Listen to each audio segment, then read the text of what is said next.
stew's awfully thin these days. Come back. Covered in nicks and lumps, the lot of them. It's a wonder they can still walk.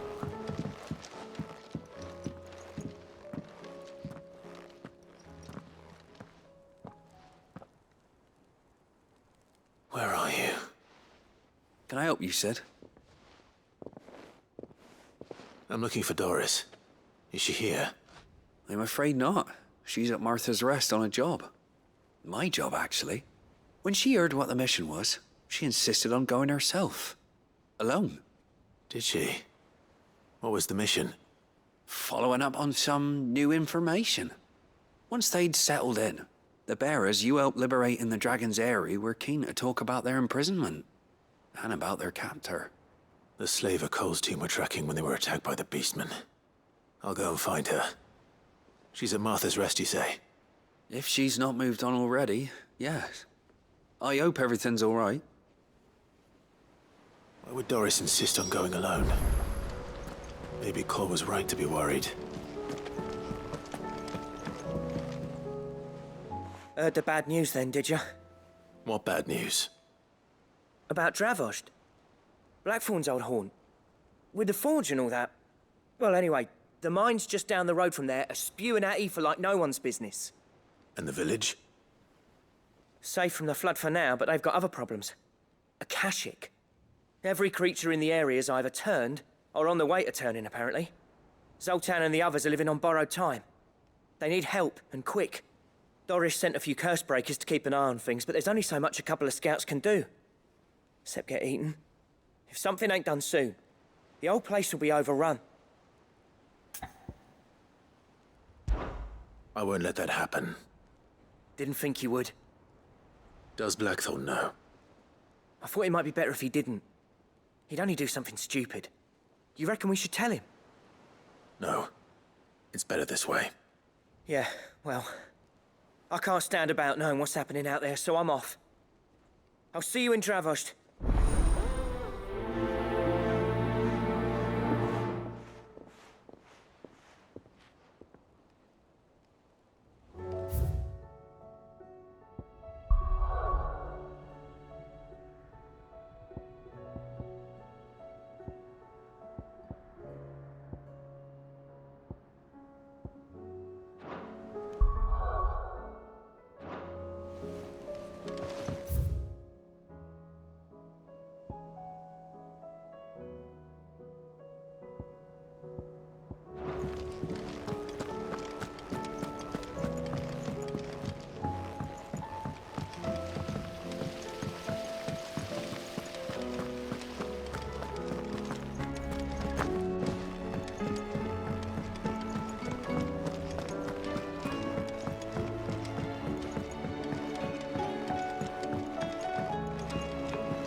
With Canva in the hands of Akashic. Ah, Sid. Just the man I was hoping to see. Did you have a mo? Don't tell me. You need more bomb ash. Oh no, we still got plenty of that left. I'm working on bringing another one of the Chief's designs to life. This time, it's a new smelter. It's got a reverberatory hood over the top for additional thermal amplification and a system of reciprocal recirculatory regenerators that let's just say it gets very blimmin' hot. A heck of a lot hotter than anything Blackthorn's got in his forge, that's for certain. Only mithril engines get hotter, and you can't chuck ore in one of them and get metal out the other end. Trouble is, we won't be able to make out of any old rubbish neither. We need the good stuff. And I hear you once helped Helena get her hands on exactly that. Any chance you could help me too? If it's for the good of the hideaway, I'd be happy to. Oh, it is. I promise you. So, what exactly is this good stuff you need me to find? We've got a couple of examples here. Spherical echoes, we call them. More fallen materials. So this smelter is similar to the Mithril engine in more ways than one. That's right. They're a bit like the thermal helms. Fallen ceramics deal with heat like nothing else, see? And what's more, they're directional, transferring heat from the inside to the outside. But these things, they're all outside. If we line the hub with them, they'll reflect the heat right back into the furnace. We've collected as many as we can, and I know where we can get the rest. Trouble is, they're all watched over by their bigger, uglier cousins. So you want me to visit some ruins, destroy some echoes, and bring back the spheres they're guarding? That's it in a nutshell, yeah. We're only 3 short, mind, and we know exactly where they are.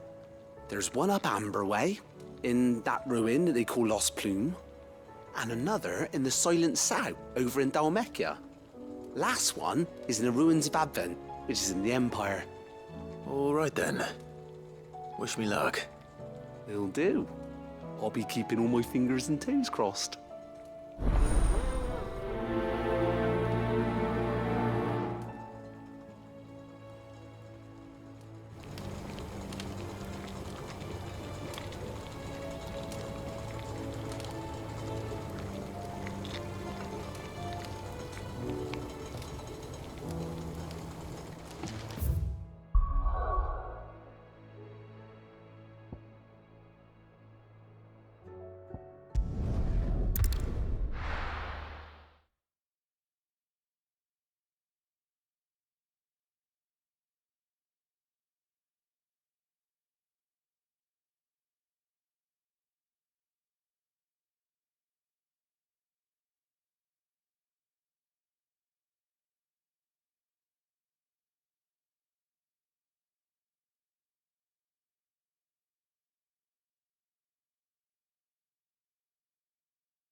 There were ghosts at the gate, not Daisy.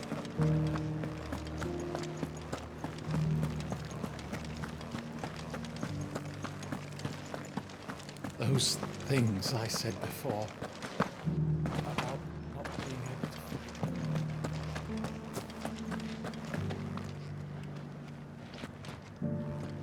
Oh, Clive.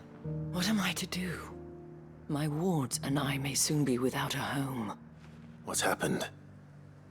The High Cardinal has descended from his lofty throne and taken up residence here in Northreach. The High Cardinal? Leader of the Council of Elders, second only to his Radiance at the head of the Imperial government. Not that any of those things still exist.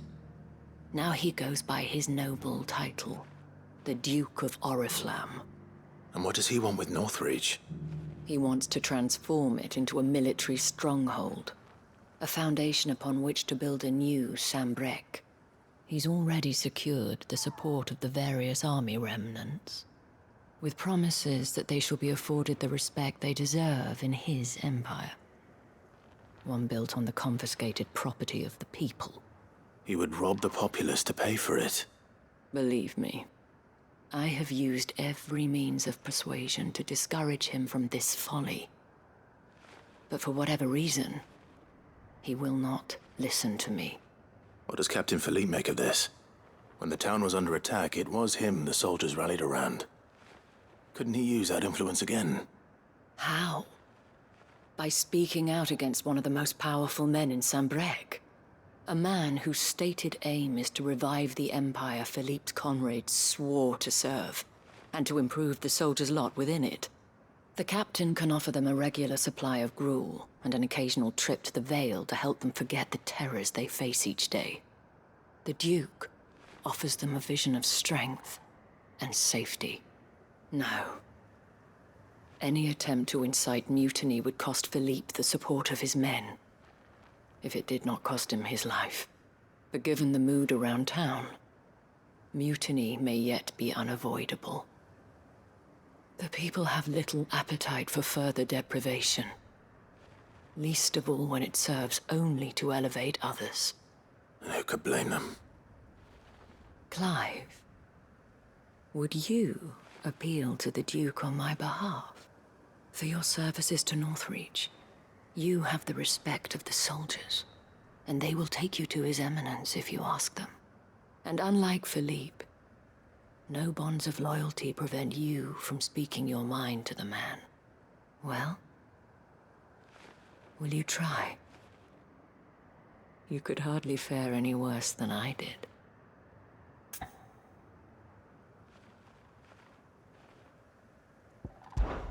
I'll see what I can do.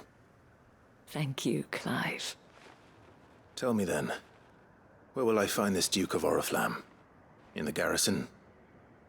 Overseeing the troops, yes. All right. Wish me luck.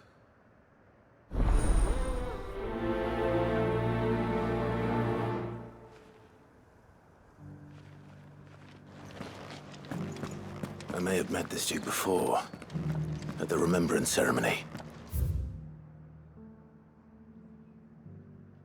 Let's hope I didn't make a strong impression.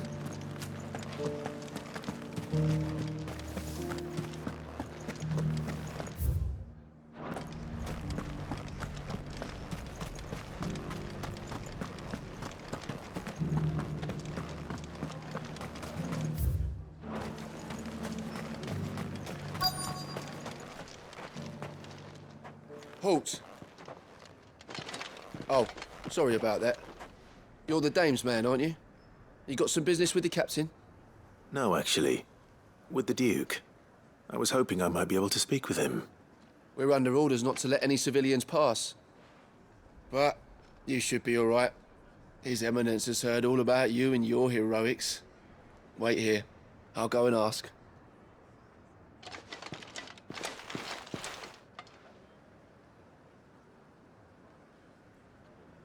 So, you are the sellsword who lent his aid to the garrison. The Empire owes you a debt, and I shall see it repaid. But tell me, is it wealth that you seek, or favor? Neither, Your Eminence.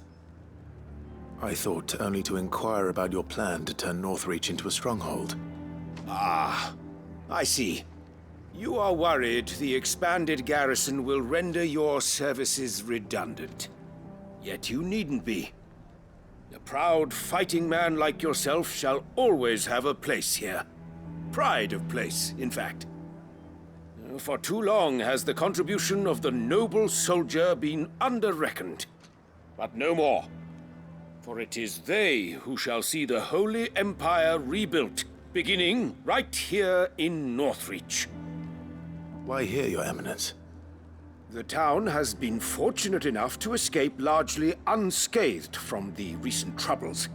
Her defenses are sound, and her garrison well prepared. Which is more than can be said for Oriflamme or Twinside.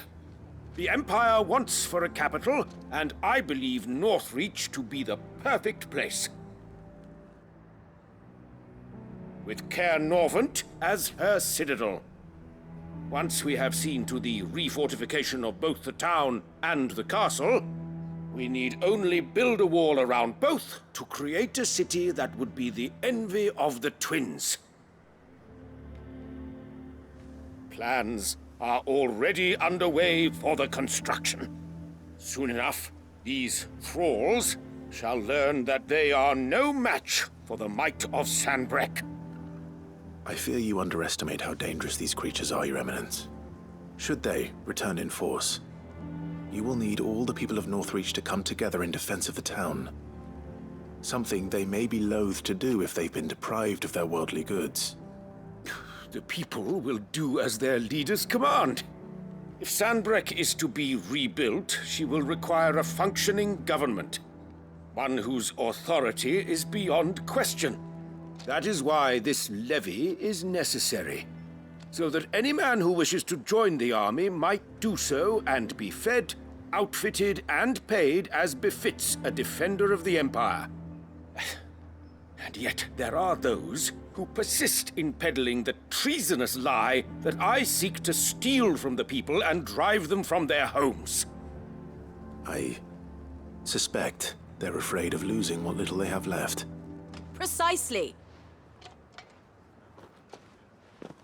The common folk have little and less, and you mean to deprive them of even that. You would sow the seeds of your new empire in your own salted earth. Sabine, we have discussed this. Yes, and I told you then how putting the empire before her citizens would lead only to revolt. Without an empire, there are no citizens. And in yours, there will be only beggars. Is that what Griga wills for her people? Do not take her name in vain, Sabine. I'll come back later. A citizens' revolt. I wonder what the people really think of the Duke's plan. It wouldn't hurt to ask them, I suppose. Let's begin with those on the other side of the wall.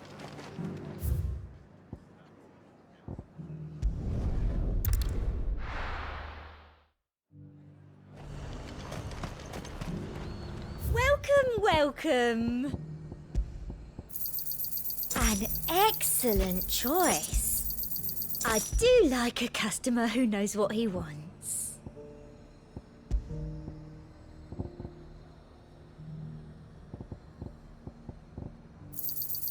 You've a keen eye.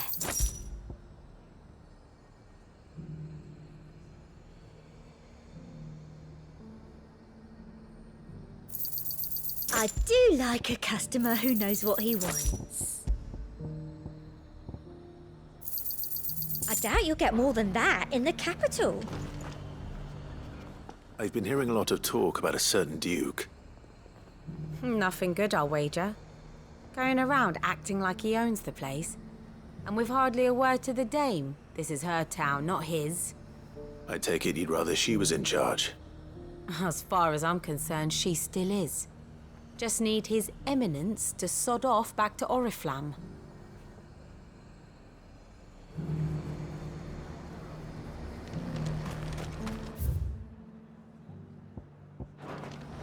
Why? I got peppers to numb your tongue up. All right there. What is it you're after, sir? Just your opinion, actually. I wondered what you thought of the Duke of Oriflamme. Oh, him. Not much. None of us traders do. It's thanks to nobles like him that we had to set up shop this side of the wall in the first place. Couldn't have the rabble getting any closer to the holy capital, could they? And now he's trying to drive us out completely, threatening to take everything we got from us if we don't clear off. If the dame said she wanted him run out of town, I'd be straight through that checkpoint, tar bucket in hand.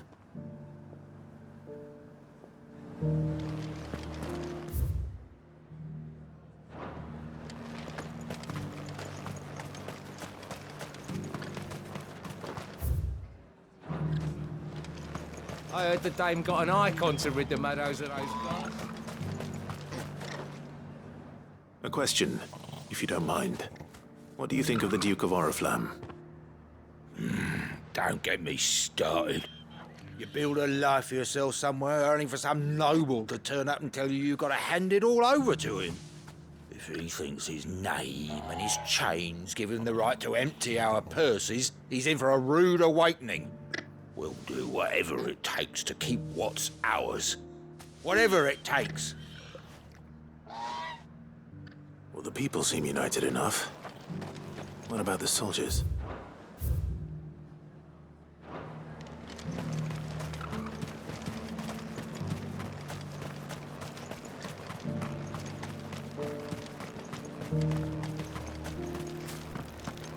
But there were ghosts at the gates, not...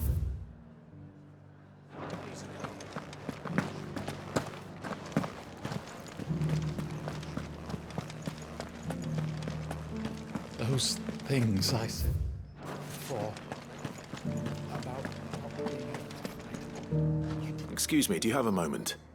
I wondered if you'd mind sharing your thoughts on the Duke of Oriflamme.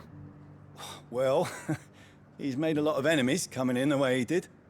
I mean, look around us. You can see the state the realm's in.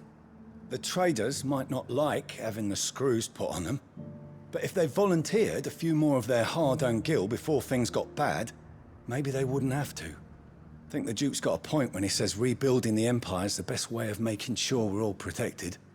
And if that means people who don't know one end of a sword from another have to make way for those who do, well, that's just how it goes.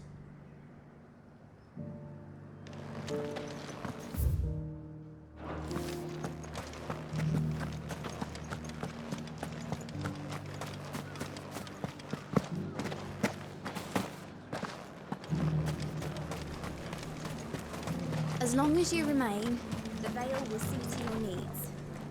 You. You're the one who was talking to His Eminence. On the Dame's behalf, yes. I was trying to persuade him not to take the people's goodwill for granted, but it seems my words fell on deaf ears. What do you think of his plans? I'm a soldier, mate. He tells me what to do, not the other way round. Listen, I've got nothing but respect for the Dame, but I've got a family to look after. That's where my loyalties lie, not with the town or the Empire, but with my wife and children. If the Duke can get us cement and the equipment we need to fight off those blue-skinned bastards, I don't care how he does it.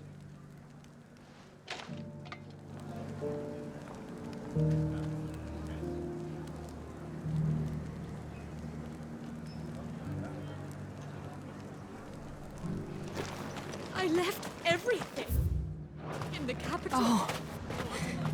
Sabine, you are embarrassing me.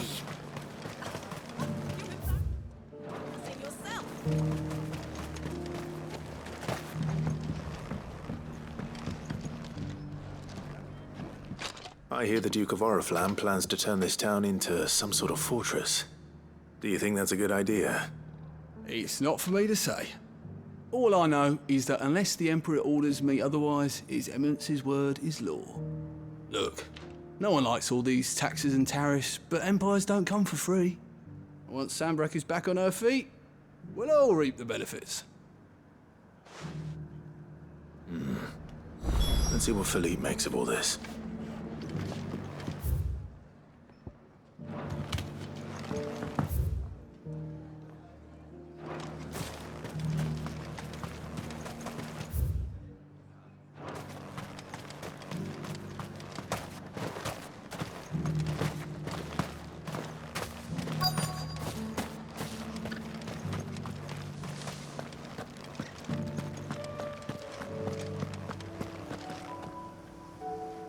Captain, do you have a moment? For you? Certainly. Clive, wasn't it? Thank you for last time. How can I help you? I wanted to ask you about the Duke of Oriflamme. Do you intend to go along with his plan? But to tell you the truth, I'm in two minds. It's my sworn duty as a captain of the Imperial Army to obey his orders. But I can't say I agree with him. Philippe, I remember you saying that you became a soldier to protect the people you loved. The Dame included. That's right, I did. Well, she doesn't agree with the Duke's orders either. She thinks they could tear Northreach apart.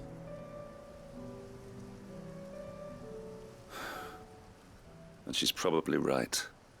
Thank you, Clive. I know what I need to do now. Protecting the people I love is what matters. Doesn't matter how. Well, duty calls, so I better go. Thanks again.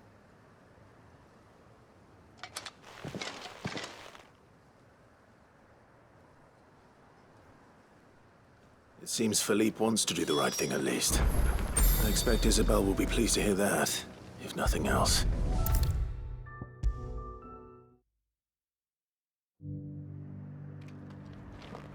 Ah, Clive.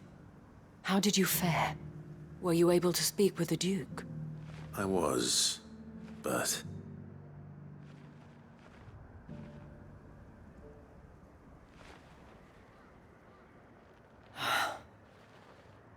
So Northreach is to be a fortress after all. Well, it will certainly help to hold back the thralls. There's no denying that. Though I doubt it will come as much consolation to the townspeople whose worldly goods are confiscated to pay for it. They deserve to be heard, Clive. To have a say in this new empire the Duke means to build. Sadly, His Eminence values their obedience more than their opinions, and hopes to reassert the authority of the state. I fear he sees the people as mere pawns on his chessboard to be sacrificed for the greater good. Needless to say, they themselves are of a different opinion, and would rather their destinies were in your hands. The soldiers, meanwhile, are content to follow their orders. And not just because of the Duke's rank, but because of his vision. I thought as much. Had I sworn to protect Sambrek, I dare say I too would want nothing more than to see it rise from the ashes. Thank you for trying. But the battle is lost. I don't know about that. What happened to your uniform? I handed it in, along with my resignation. Told the lads I wished them well, but that I owe it to those I love to call it a day. But why? Because I realize what really matters to me. Not following some nobleman's orders for the sake of it, but protecting what I care about. Protecting Northreach. I honestly don't know when those monsters will return, but I'm certain they're not finished with us yet. And when they do come back, we need to be ready for them. We need to stand together, all of us. And with you to lead us, milady, I reckon we can do it. It was you who finally convinced me, Clive. There's no point following orders if they go against everything you believe. Indeed. All of us, standing together. That has always been Northreach's best hope, and one which still lies within our grasp. We have only to turn our attentions to the true enemy. Thank you, Philippe, for showing me what I must do. Anything for you, milady. Speaking of standing together, would you mind if I borrowed a few of the lads from the Vale to help keep watch around the town? I fear His Eminence has loftier tasks in mind for the guard. Not at all. Be my guest. Wouldn't be the first time.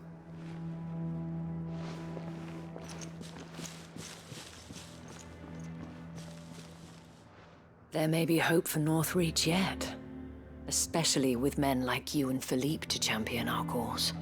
I, for my part, shall continue to work upon the Duke, in the stubborn belief that I might still tempt him into joining hands. But I suspect I shall have to call upon your aid again. Until then, Clive. Until then.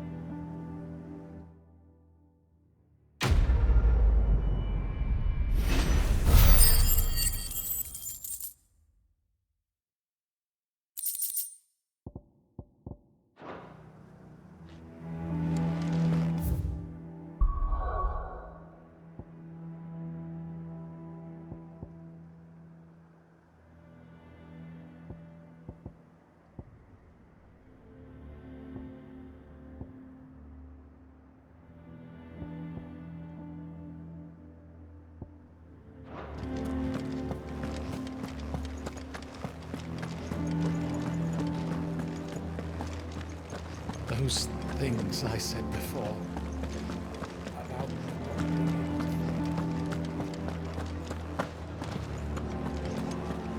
There were ghosts at the gates not days ago.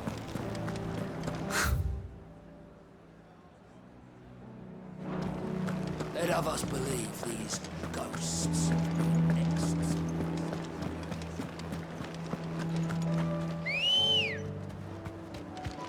Come on. Faster!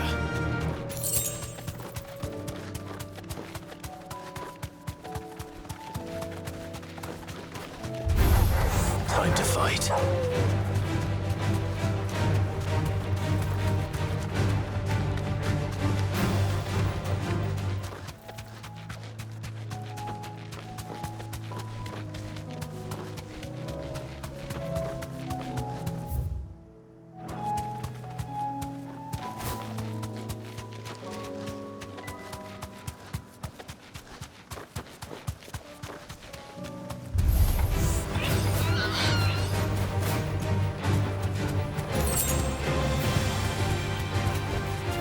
Thanks, Gal.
I'll need to deal with these ones first.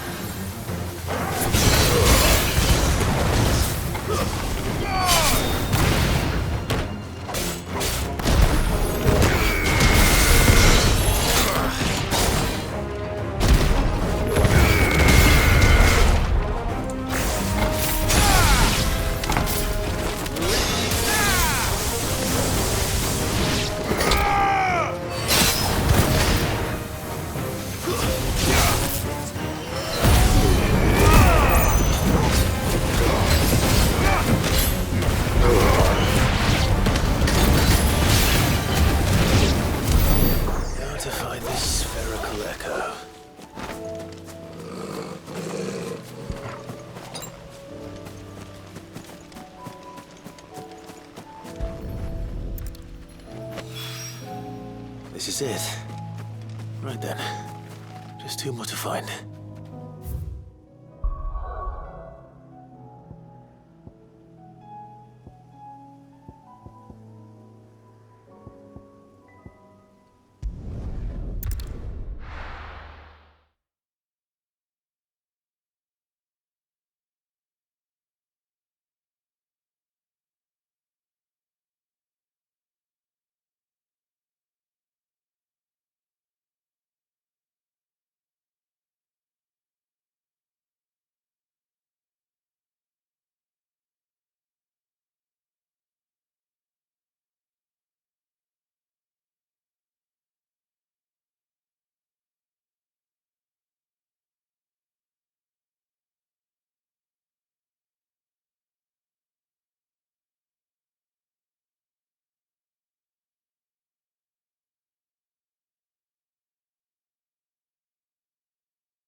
Or it should be somewhere nearby.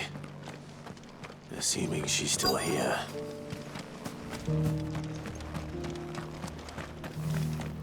The world seems to be changing so fast lately, I can hardly keep up. But what I do know is that there's more bad news than good. You can tell that just by looking at the faces. We have to. What are you after?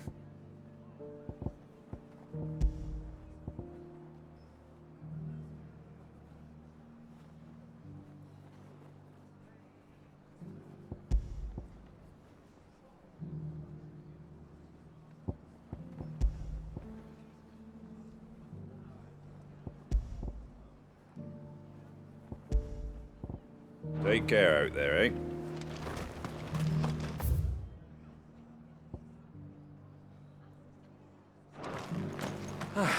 Nearly done. I've got greens of all Looking for shapes shelter, and are you? sizes. Come on Colours inside, too. I'll introduce you tomorrow.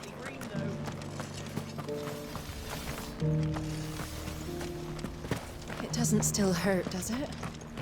Oh, 1,000 Akashic jaws couldn't hurt me. I'm a son of Rosaria, after all. A born survivor.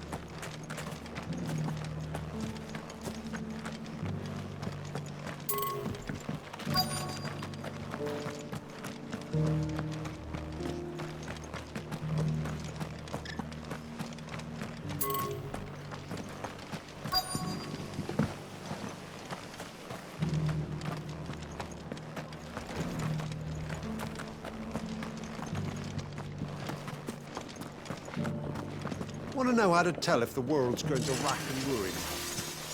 The world seems to be changing so fast lately I can hardly keep up. But what I do know is that there's more bad news. It's been a pleasure, Doris. Just like old times. I'll give your offer some thought, my lady. How goes the investigation? Sid, what brings you to Martha's Rest? You. I heard you were out here on your own, tracking our slaver. I trust you're being careful. Of course. And it had to be me. The bearers from the Dragon's Eyrie confirmed a long-held suspicion of mine that the slaver we've been tracking is an old acquaintance. She's no fool. If we'd come in force, she would have spotted us straight away, and then vanished without a trace. That was her just now, wasn't it? So, was it a fruitful reunion? I'd say so. She tried to recruit me. Seems her time in Rosaria is coming to an end. She's abducted bearers from across the region and is looking to smuggle them back into Sambrec. After her brush with those beastmen on the road to Northreach, she hired herself an Imperial escort, which she wants me to join. She's dangerous, Sid, but I think I can stop her. Then I'm going with you.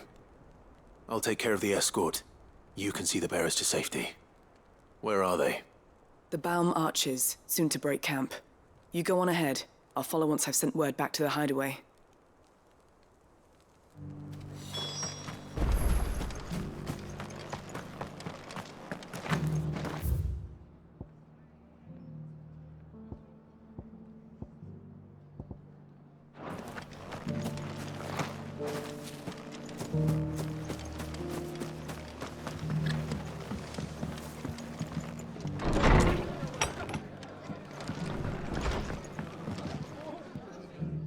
Clive, I was just about to send for you. I'd like you to take something to Sir Wade up in Eastpool. Seeds for planting. Thought it was about time they started growing their own food. I'll keep providing them with whatever they need in the meantime, of course. But if Eastpool's going to survive, it's got to be able to fend for itself. As of those poor bearers. They've lived their whole lives in servitude, but now they're their own masters. Small wonder they ain't got the foggiest how to provide for themselves. So it's up to us to teach them. And if you're wondering why you, well, the Wagoneers taking supplies up that way have been coming back with more and more reports of Akashic around the village of late. Sir Wade's putting a brave face on it, but I think even he's starting to worry. And if he's likely to share those concerns with anyone, it's you.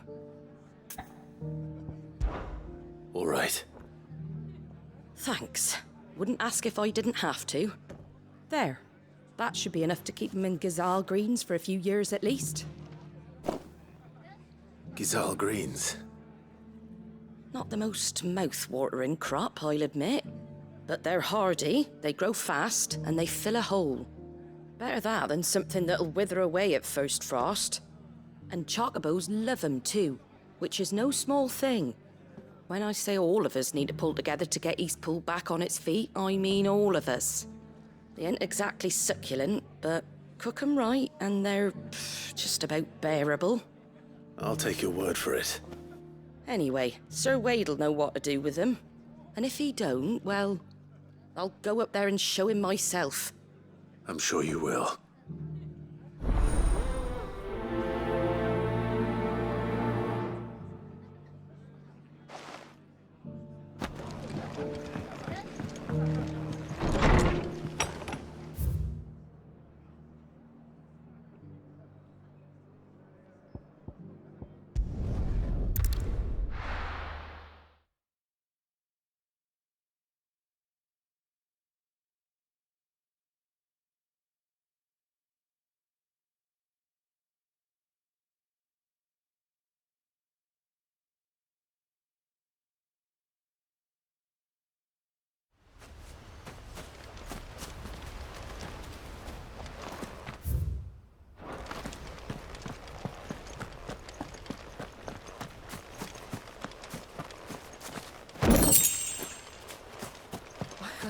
be insane.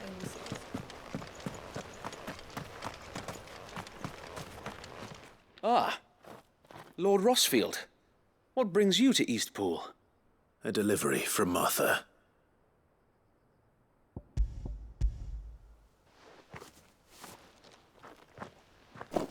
These are Gizal green seeds.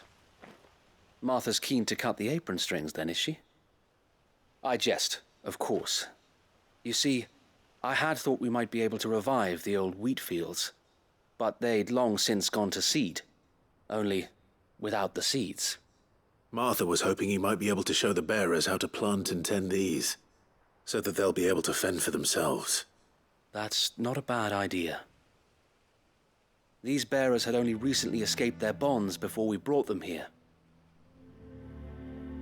They know little of freedom, of providing for themselves and their loved ones. Unless we teach them how to live like free men, I fear that all we have achieved in bringing them here is to exchange one master for another. Not that myself and the Guardians have been the best example to them so far, subsisting almost entirely on Martha's charity as we do. It's about time we all started to provide for ourselves, bearers and Guardians alike. Unfortunately, we've been a little too busy of late to focus on much besides bolstering our defenses. There have been alarming reports of... The Horde is closing in. They're coming, so wait, all of them. Time it all. I thought we'd have more time. Gather the men in the square. Send to the rest for reinforcements. Yes, Sir Wade. The Horde. A Kashek, a veritable legion of them. They've been seen prowling around the northern reaches for a while now. We don't have the numbers to hold back a swarm that size. I had hoped to build a perimeter wall so that myself and the Guardians might be able to defend the village, but... Now you're out of time. Precisely. If reinforcements from the rest arrive before they do, we may just scrape through, but I fear that's rather an enormous if. What if you could call on reinforcements from Eastpool? You mean the bearers? We brought them here so they might live, not die, fighting for their lives. So wait. You said you lack men to defend the village. Are the bearers not men? Do they not wish to see Eastpool saved? Though they may not be trained soldiers like your Guardians. What help they are able to offer could still prove the difference between victory and defeat. You're right, my lord. I will appeal to them.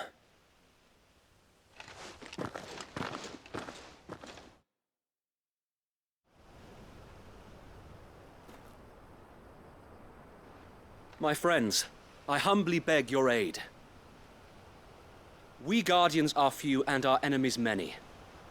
But I swear we can defeat them with you at our side.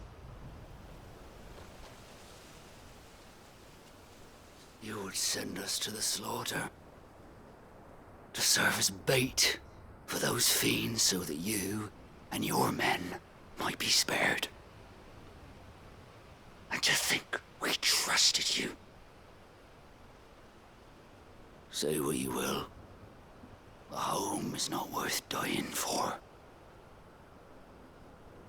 But it is worth fighting for. Sir Wade fights to give you lot a chance. Just like I do.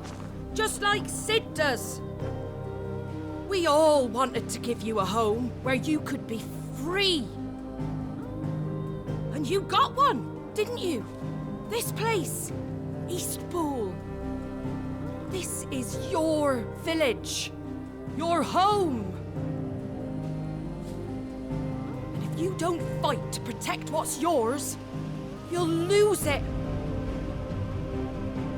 You know I'm right. This world wants to take everything from you. Everything. Your homes, your freedom, your very lives. So then, are you going to stand by and let that happen to you? Are you going to accept fate like good little Bran did and die, having never stood up for yourselves? Or will you fight like free men and women?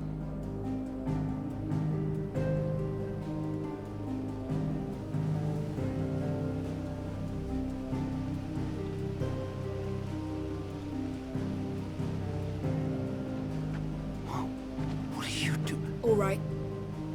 Give me a sword.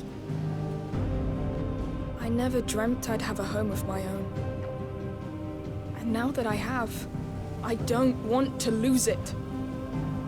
I will protect what's mine, or die trying. We all will. Free men and women, fighting together.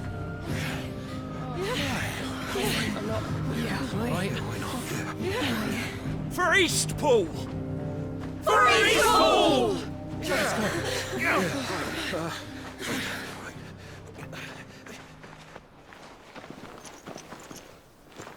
Thank you, Martha. Don't mention it. Just promise me one thing. That you'll show them how freeborn fight. Gladly.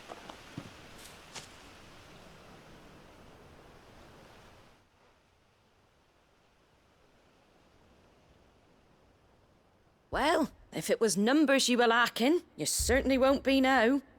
Thanks to you. Me? Oh, I just love the sound of my own voice. Lord Rossfield, my lady, we're ready.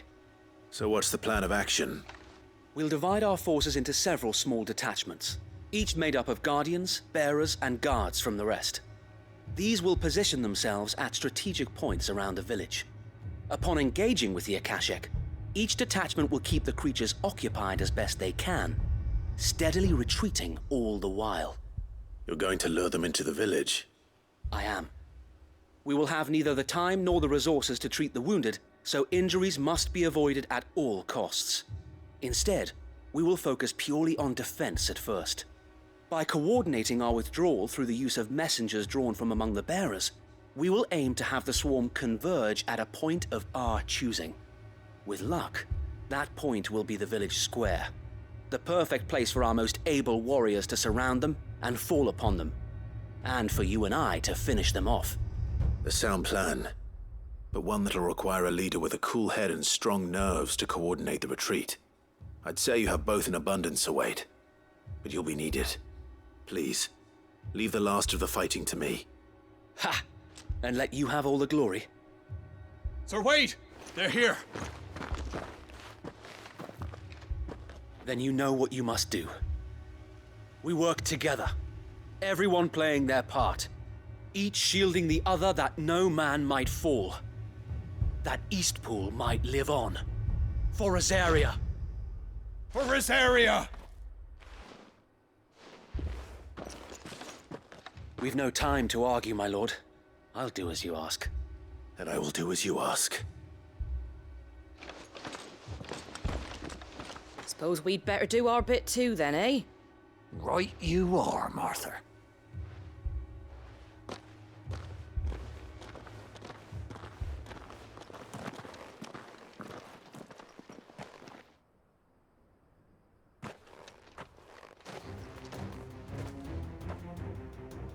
The calm before the storm.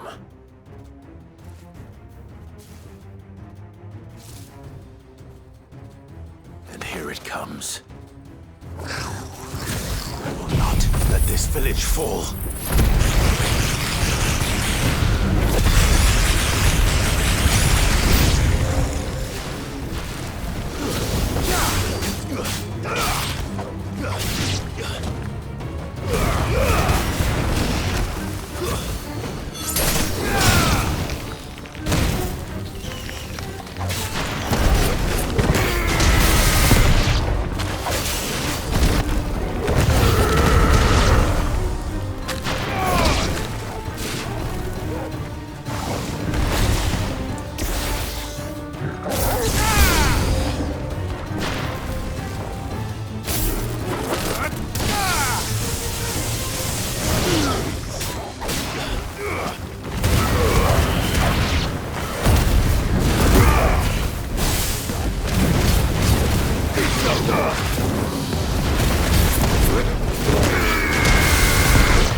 Looks like that's the last of them. Lord Rossfield! Change of plan! What is it? Owl from the rest. An Akashic Curl's been sighted on Rhiannon's ride and is headed in their direction. Well, the better half of her guard is here. So wait, how many Akashic remain in Eastpool? Hard to say. My men are still facing some resistance, but I think the worst is behind us. I could order a detachment or two to fall back and... No. Let them finish the job. You stay here too, Sir Wade. Your men need you. I'll go after the Curl. Join me only when Eastpool is won. If you're sure, my lord. May the Founder protect you.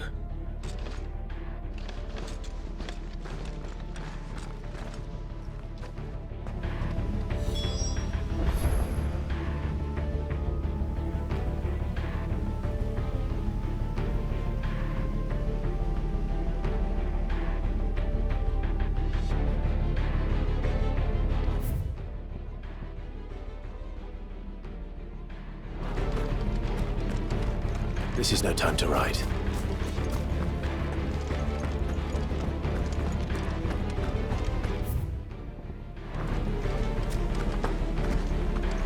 Come to tell me an Akashic Curl's heading towards the rest? Get yourself down there. We can handle things here.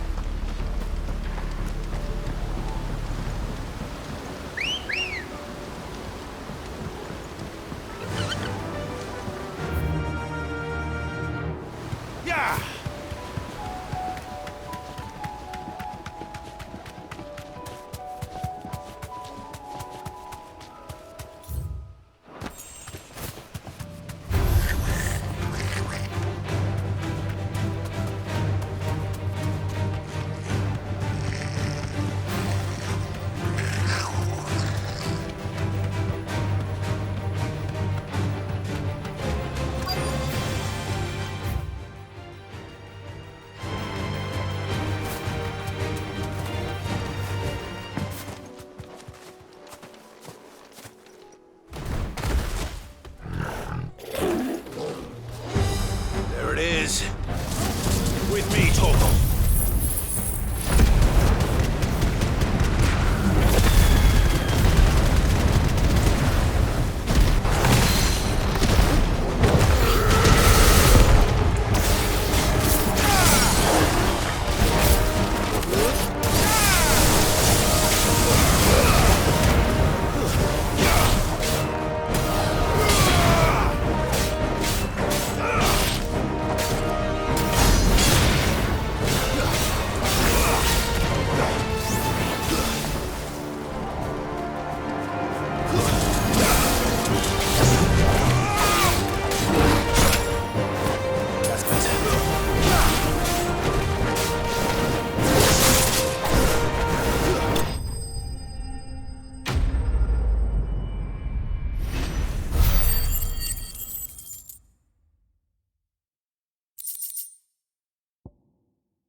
All right. Back to Eastpool.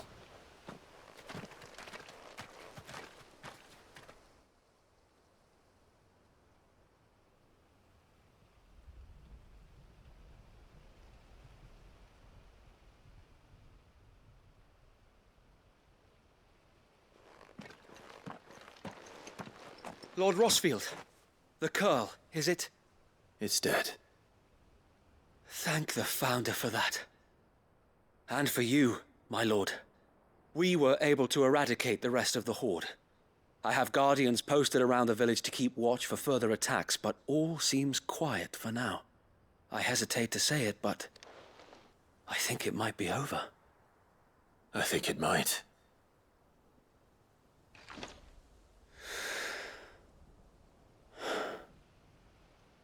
We did it. We saved Eastpool.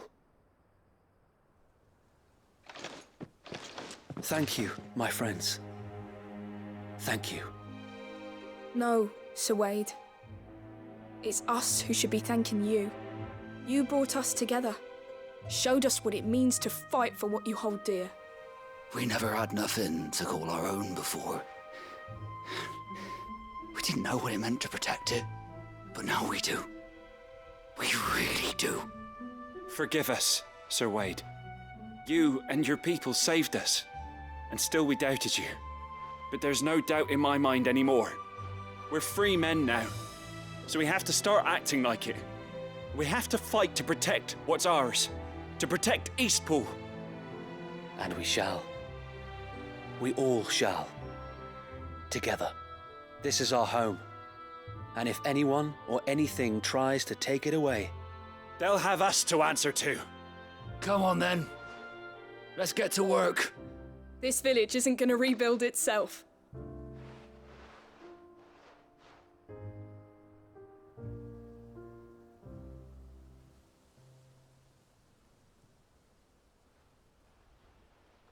They're not slaves anymore.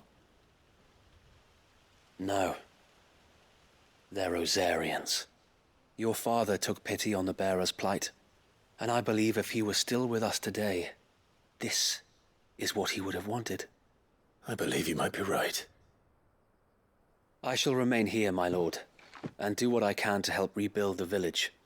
After all, this is my home now too. And I could hardly call myself an Eastpoolian if I didn't pull my weight.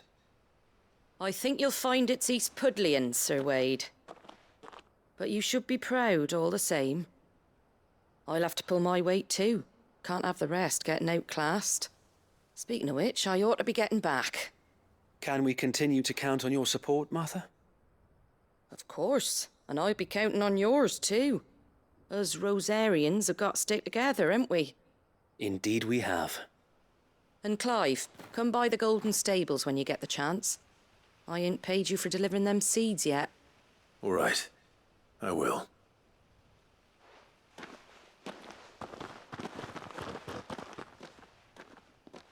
Lord Rossfield, do you remember our very first mission together?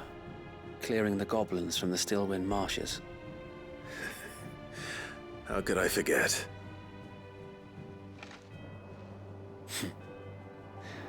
There's one sight that I shall never forget. You, facing off against that giant Morble. Not a trace of fear on your face. Since that day, there have been more than a few times when I felt like giving up. When the odds seemed so stacked in the enemy's favor, I thought I may as well just lay down my sword and surrender. But every time I would think back to the look in your eyes that day and remember what it means to be a shield. Know that whatever trials Eastpool may face, I shall never lose courage. Thanks to you. So Wade, you have always been a true shield. I know that Eastpool, and indeed all of Rosaria, will be safe in your hands. Thank you, my lord. I know the rest of the world will be safe in yours. I'll do my best.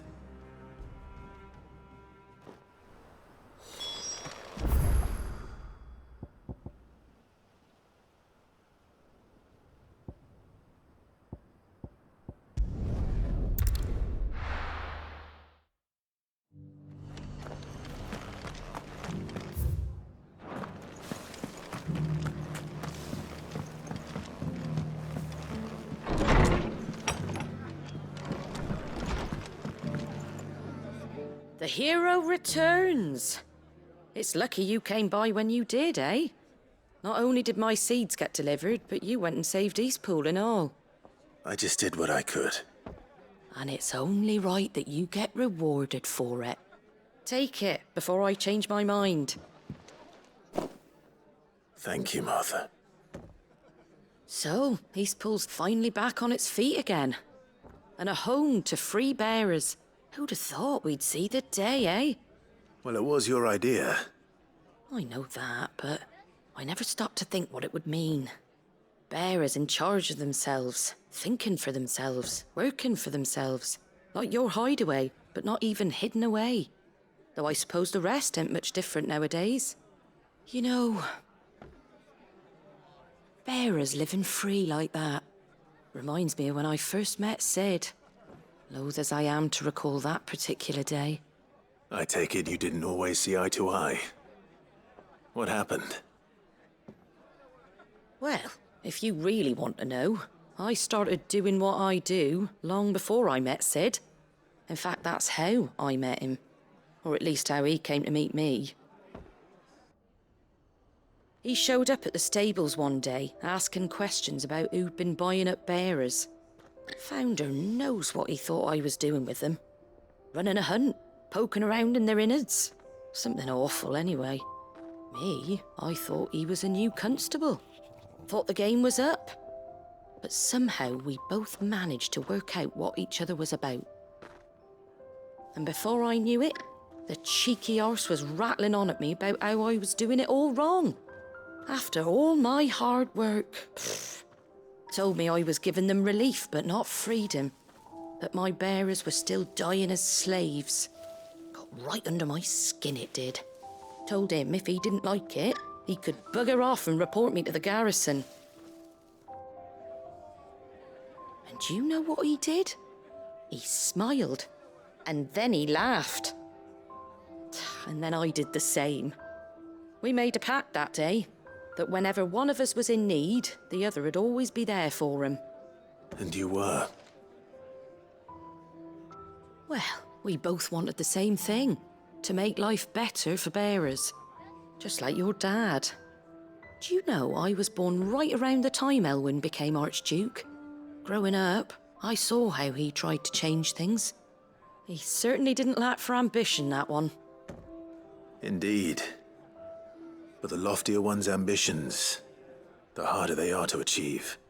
Which is why those of us who follow in their footsteps need to finish what people like Sid and my father started. Suppose you're right, aye. And if we don't manage it, there's always them who come after us. Good thing we've got a few half-decent sorts waiting in the wings, eh? It's almost enough to give you a little bit of hope. Just a little. Anyway, enough nattering. Better get back to work. Let's see about making everyone some dinner, shall we? The least the folks who saved Eastpool deserve is a hot meal. And you and me ain't gonna save the world on an empty stomach neither. That sounds like a wonderful idea.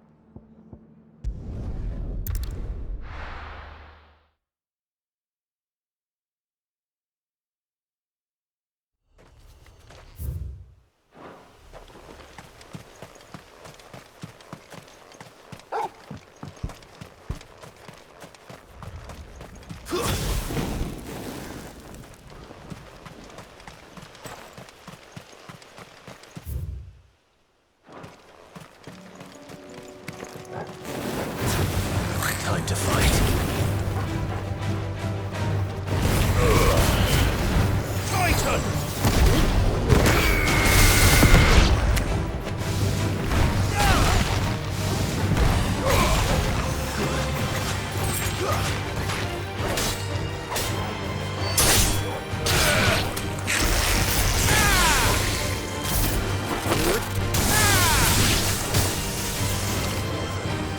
I'm hurt, Torgal.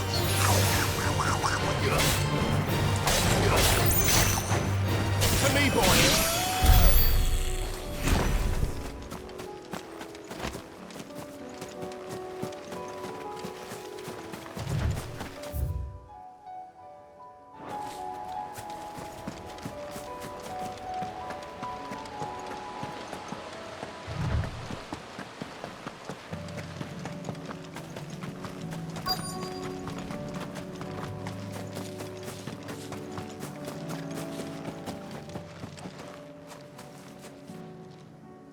Good.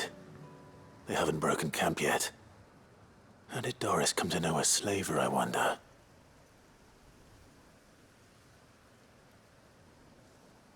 We've waited long enough. She's not coming. Ready the bearers. We're leaving. Back to civilization, is it, Mom? With all haste. Lest any of you lackwits start talking like these feckless bumpkins. I presume your men are ready. We've suffered too many delays as it is. Any more, and I'll be docking your pay. Yes, Mom. Oh, but before you go, it appears we have company. Kill him. You're welcome to try.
So much for your escort.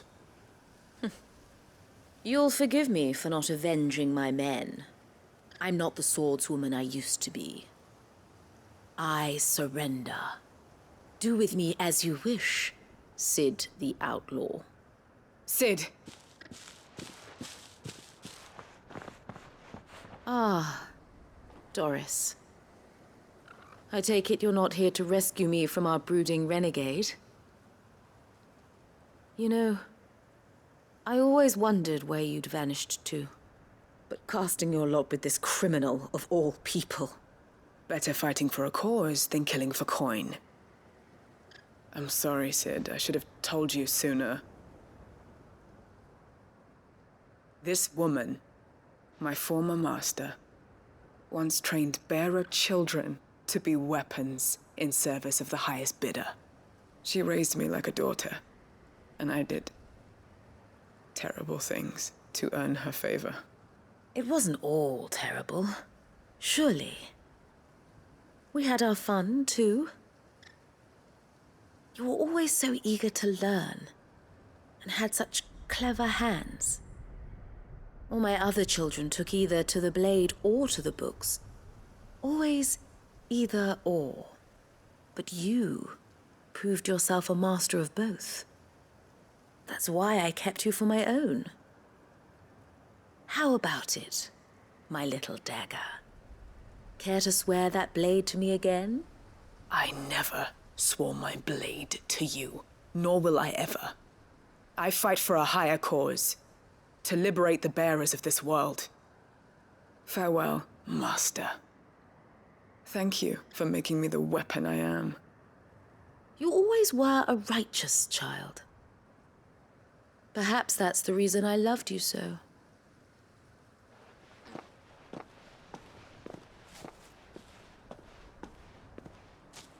What do you want to do with her? I am not the killer she wanted me to be. Not anymore. And she no longer has friends in high places. The Dame does, though. Her connections at the Imperial Court will see that justice is done. All right. If you're certain. I am. And thank you for everything. Now, I better let these bearers know that they're safe.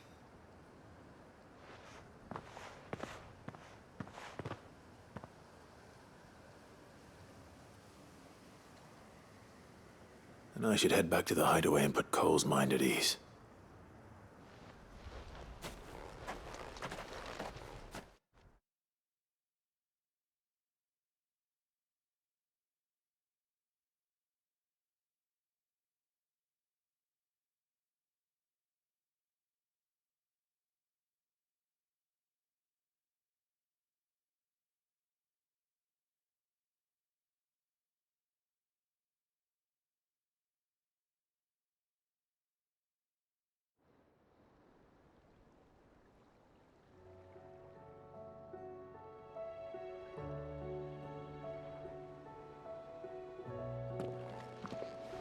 Welcome back, Sid.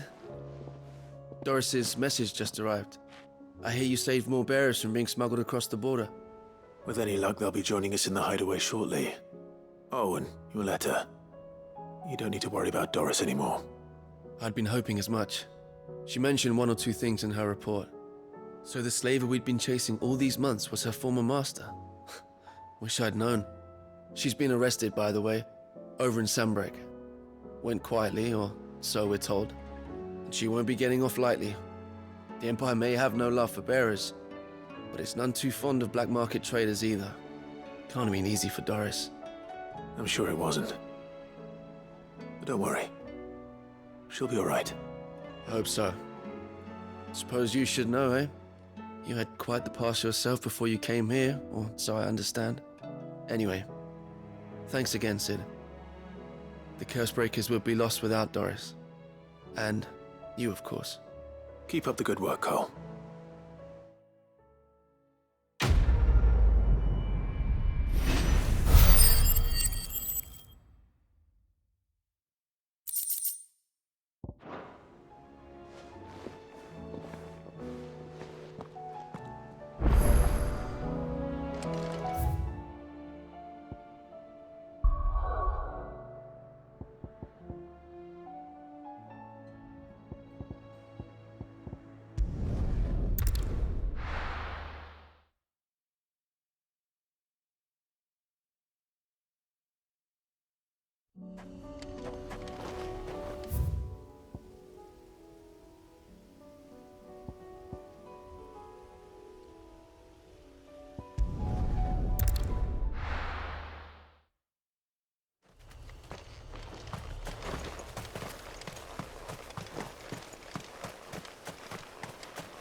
This is no time to ride.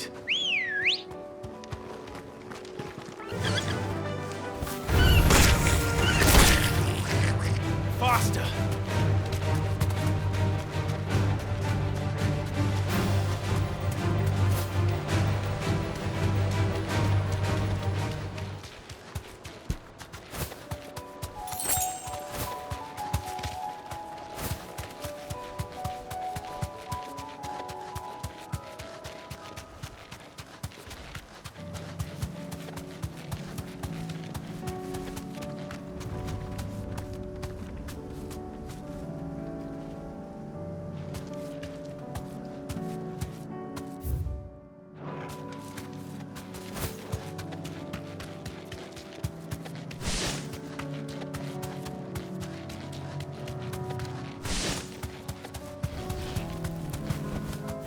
You deserve a rest.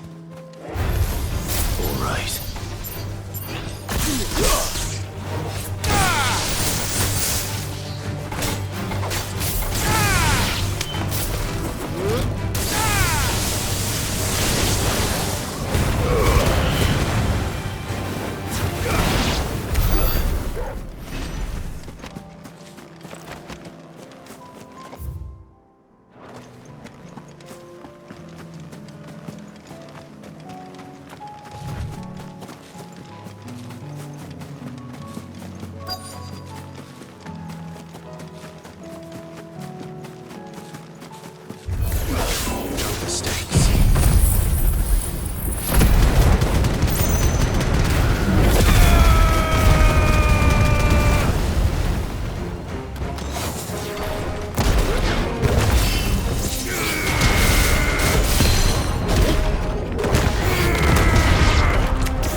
needed that.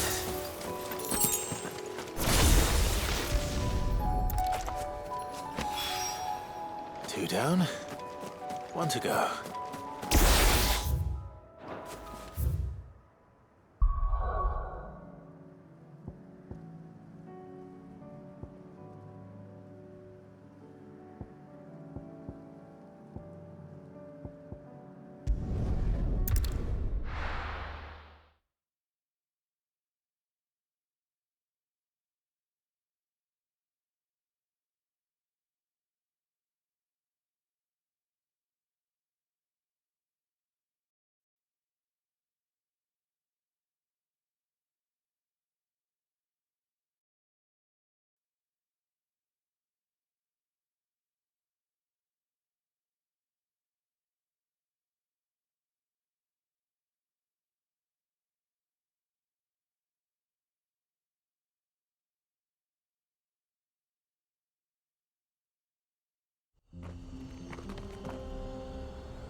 Let's go. Yeah!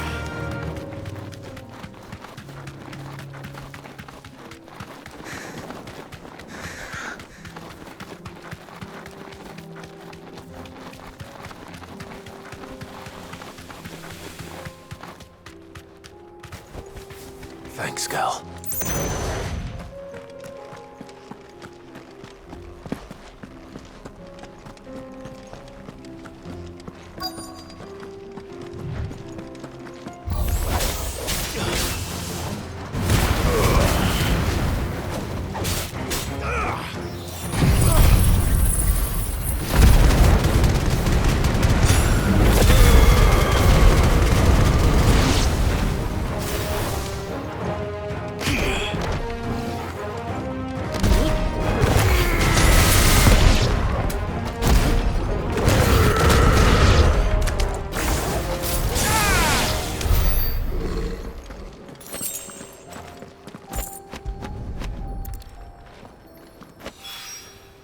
That's all of them.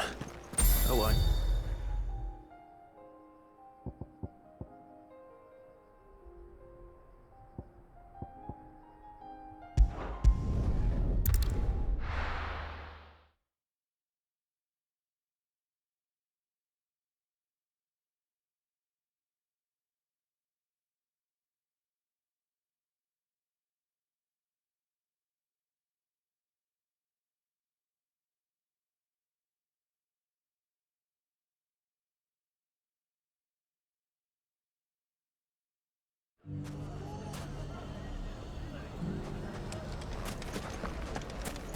Take that, you naughty thief! Clive! To what do I owe the pleasure? I just wanted to see how the town's been faring since you brought everyone together. Since we brought everyone together, all is absolutely wonderful. Conrad and Natalie's hands remain safely away from each other's throats and firmly at the helm. Our stores are full, and the bandits still too disorganized to raid them. Just as the good Lady Jane and Lord Underhill intended. Are you a lord? Lubor's going to be one too. They're going to make him the Lord of Dalimil, because of how he stopped all the grown-ups from fighting. It's the mayor of Dalimil, dear child, and the vote hasn't taken place just yet. But if the people wish me to lead them, I shall. And my first act will be to build a school so that menaces like you two learn not to interrupt your elders. Speaking of menaces, there may be a rather worrying one just over the horizon. May there indeed. I'm afraid the example Conrad and Natalie set in putting aside their differences and presenting a united front might have caught the bandits' attention.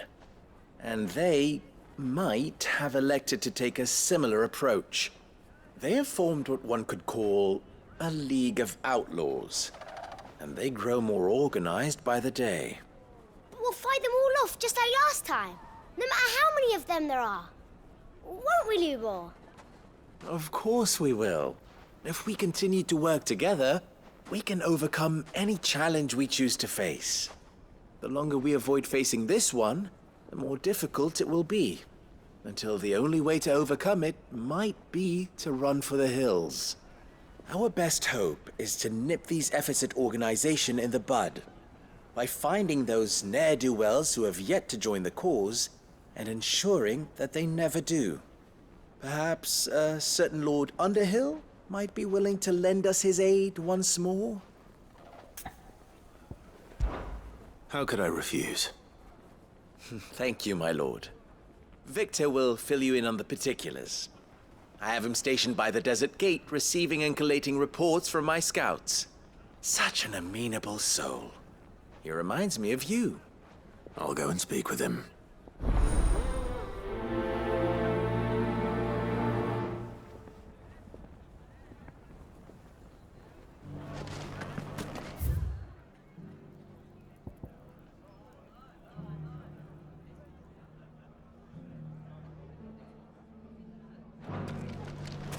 A League of Outlaws. Sounds like we have some competition.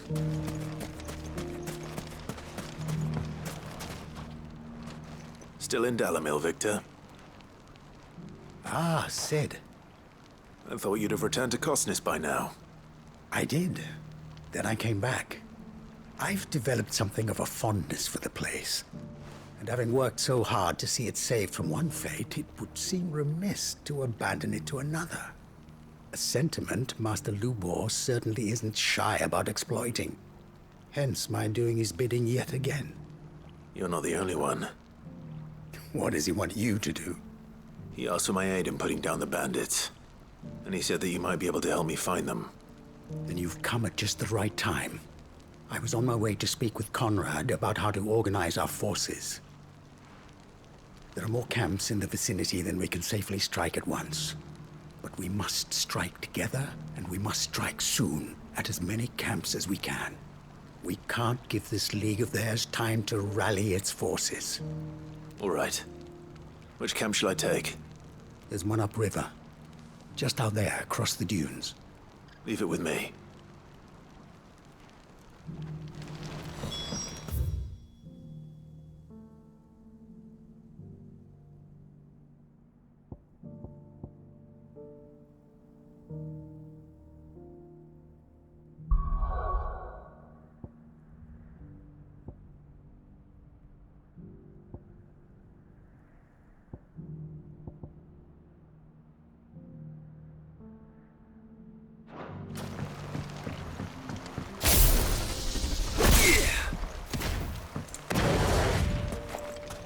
Those ne'er-do-wells want to band together. They'll be no match for us. Come on.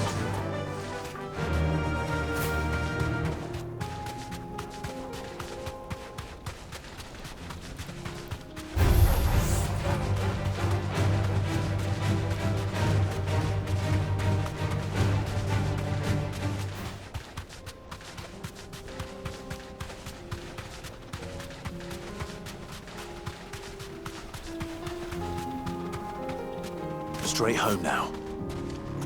That must be the camp Victor mentioned. Come on then, Toggle. That's him! The one who killed Doc and Fingers! Take his head off!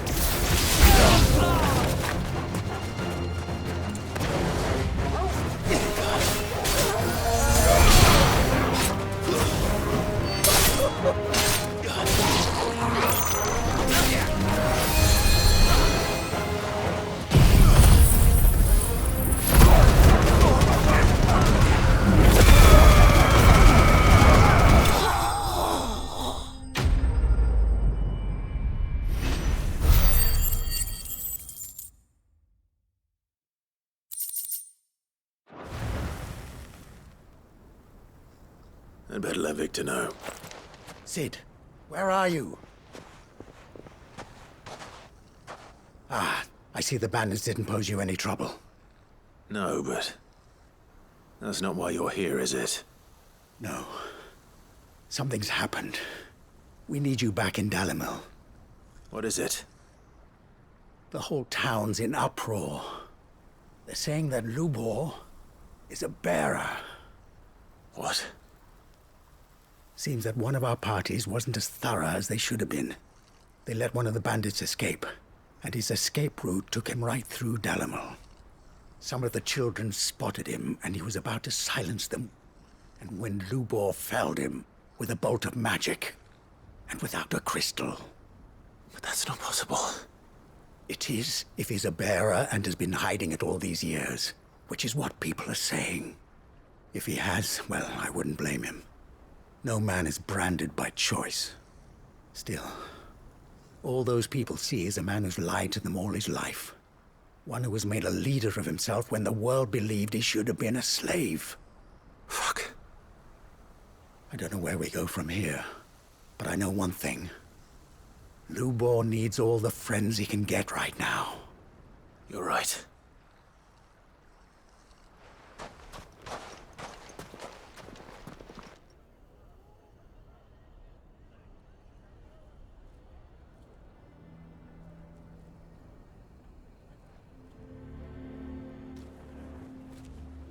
And now everyone knows. I made it a habit to keep a crystal close at hand for just such an occasion. And when that occasion arose, I forgot to reach for it. Well, it was bound to come out sooner or later. We're sorry, Lubor. We tried to keep running. But we just couldn't anymore. There's nothing to be sorry for. I rather enjoyed playing the hero for once. All that matters to me is that you two are safe. Look at him talking to his betters like it's nothing. All lies, I'll wager. Just like the ones he fed us all these years. Once people make up their minds, it's hard to change them. We need to do something, and quickly. Convince the people not to let their prejudices blind them. Convince them that nothing has changed. That their enemy lies outside these walls, not within them. You're right. We should speak to everyone. I'm glad you agree. I'll handle the townsfolk. I'm a Dalmec born and bred. They listen to me. You head to the tavern. Make Conrad and Natalie remember who Lubor really is. They know that Lubor and I are friends. I might not make for the most impartial of interlocutors. Lord Underhill of Randalar's League of Merchants, however, is a trusted and impartial mediator of note. I'll do what I can.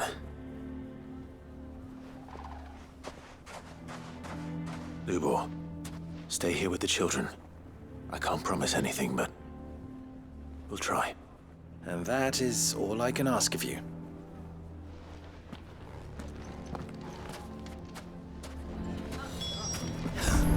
Why are you taking the bearers? Why do they always have to make such a fuss? Knew all along that he was playing. Forgive me for disturbing you, but could I have a moment of your time? I've seen your face before. As have I. Lord Underhill, wasn't it? Of the League of Merchants. That's right. I wanted to speak to you about Lubor. The rumors that he's a bearer. All true, I'm afraid. He'll never be mayor now. Not if I have anything to do with it. But what of his wares? Bearer or no, his steel is highly valued throughout the Republic. In this, at least, he's done the town a service. Might that not earn him a little leniency? Leniency? He pretended to be one of us when he was laughing behind our backs all the while. I'm sorry, my lord, but he lied to us. He lied to you. He cannot be trusted. So what do you propose? Will you drive him from his home? Close his forge? Perhaps.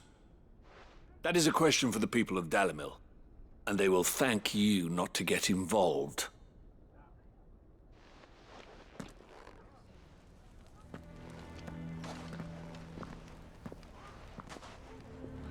The townsfolk have made their minds up. There was nothing I could do. Nor I. Conrad and Natalie refused to consider anything but their own wounded pride. You never know. Once their anger is cooled, they might see things differently.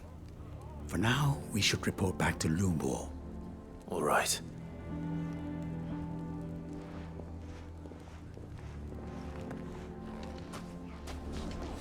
Why the hell would Victor take the bears? I assume the situation is hopeless? There's still hope. But...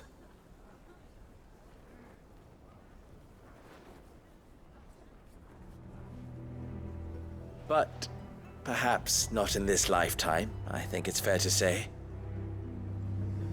You mustn't think like that, Lubor. Give them time. They'll come around. We'll talk some sense into them in the end, you'll see.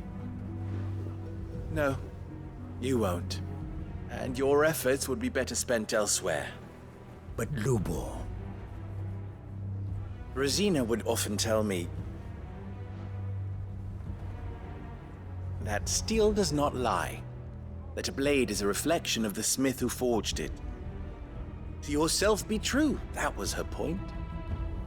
Rather an ironic one when you consider that her life was taken with a blade of her own making. But I do not doubt that she was always true to herself and what she believed in, right to the end. And so must I be.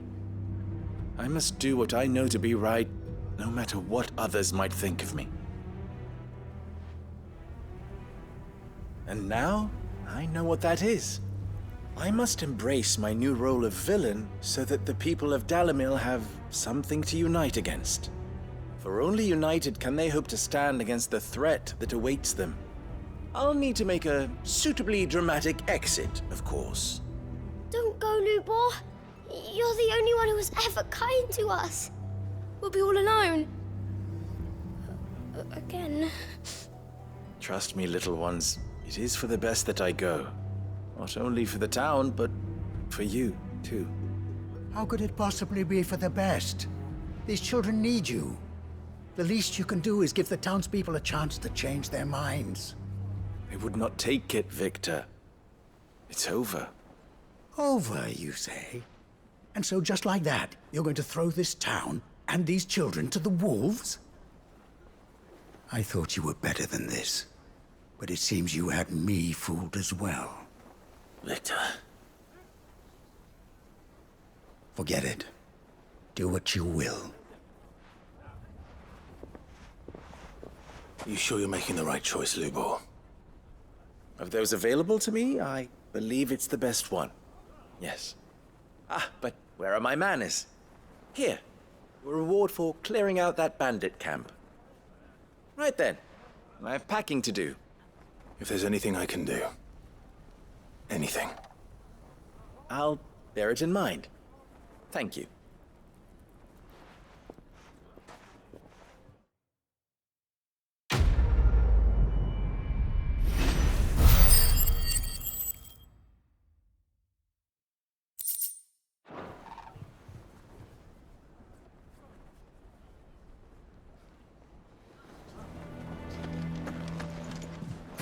You're going to try and convince me to stay, save your breath. I will not put those children at risk.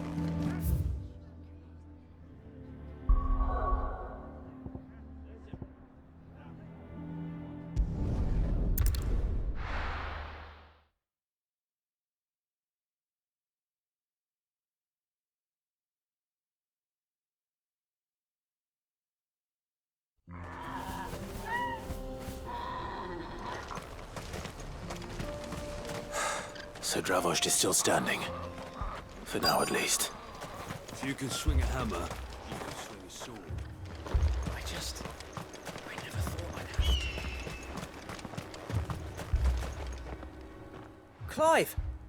You're here! And the Akashic? Mostly off to the north still. But I spoke to Doris's scouts and it turns out things are worse than I thought.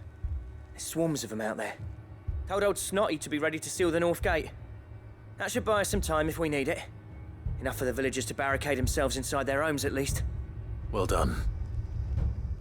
Welcome back, Sid.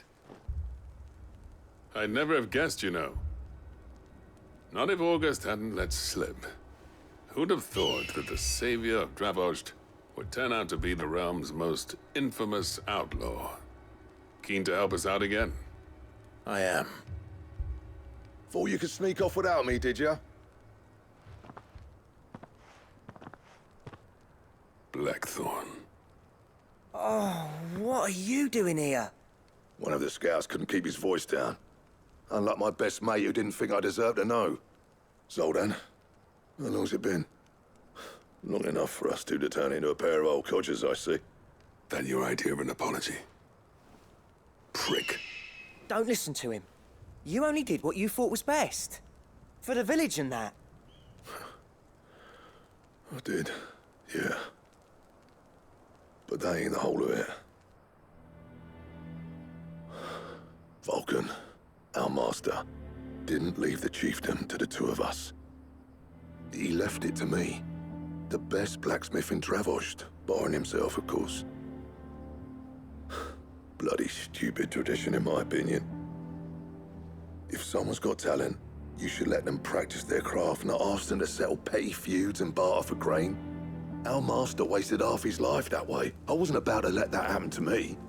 So you wasted half of mine instead? You're what Dravost needed.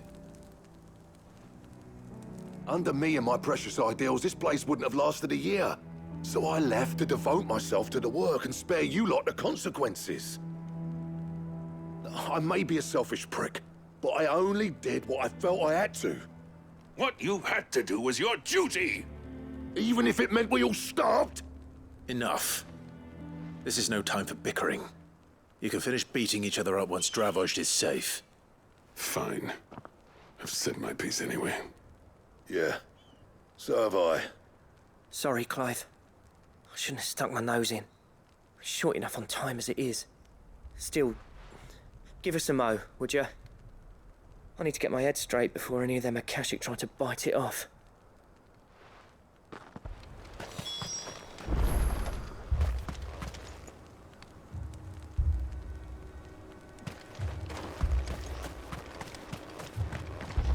Would you like to see my wares?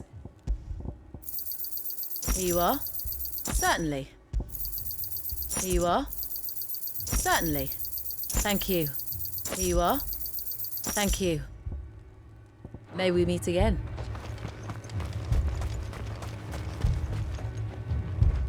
You, ready for the off, then? We can't afford to waste any more time. Right you are. Might be worth having one last word with the scouts, though. Don't want any nasty surprises, do we? Oh, and Blackthorn, you and Zoltan might be better off staying inside the... Akashic on the move. How close are they? Within sight of the walls, and there are more coming up from the mines. What was I saying about nasty surprises? They'll wash right over us if we stay out in the open. We're pulling back behind the gates. Good idea. Get yourselves inside, but keep your weapons handy. Understood.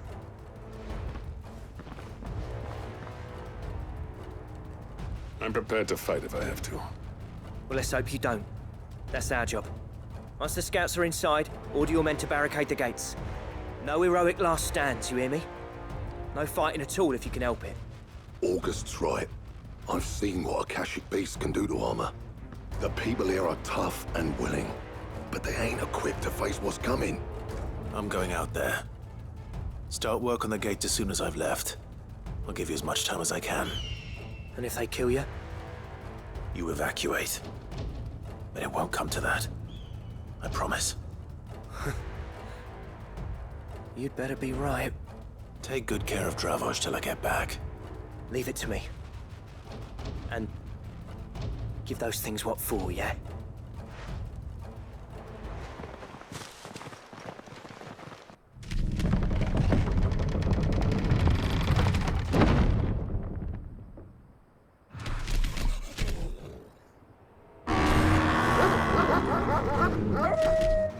All right. Which one of you's first?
Is that it?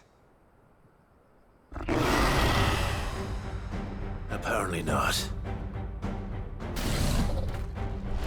You're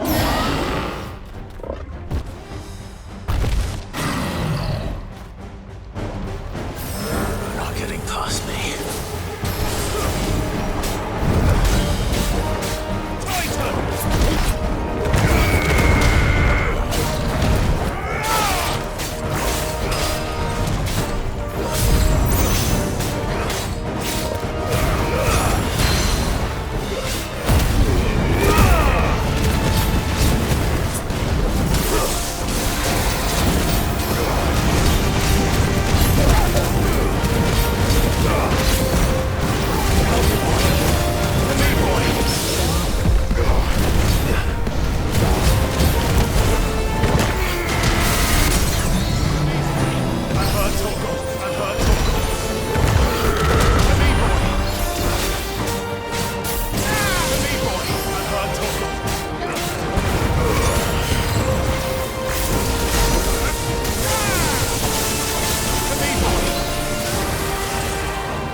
Now, the question is, did I miss any?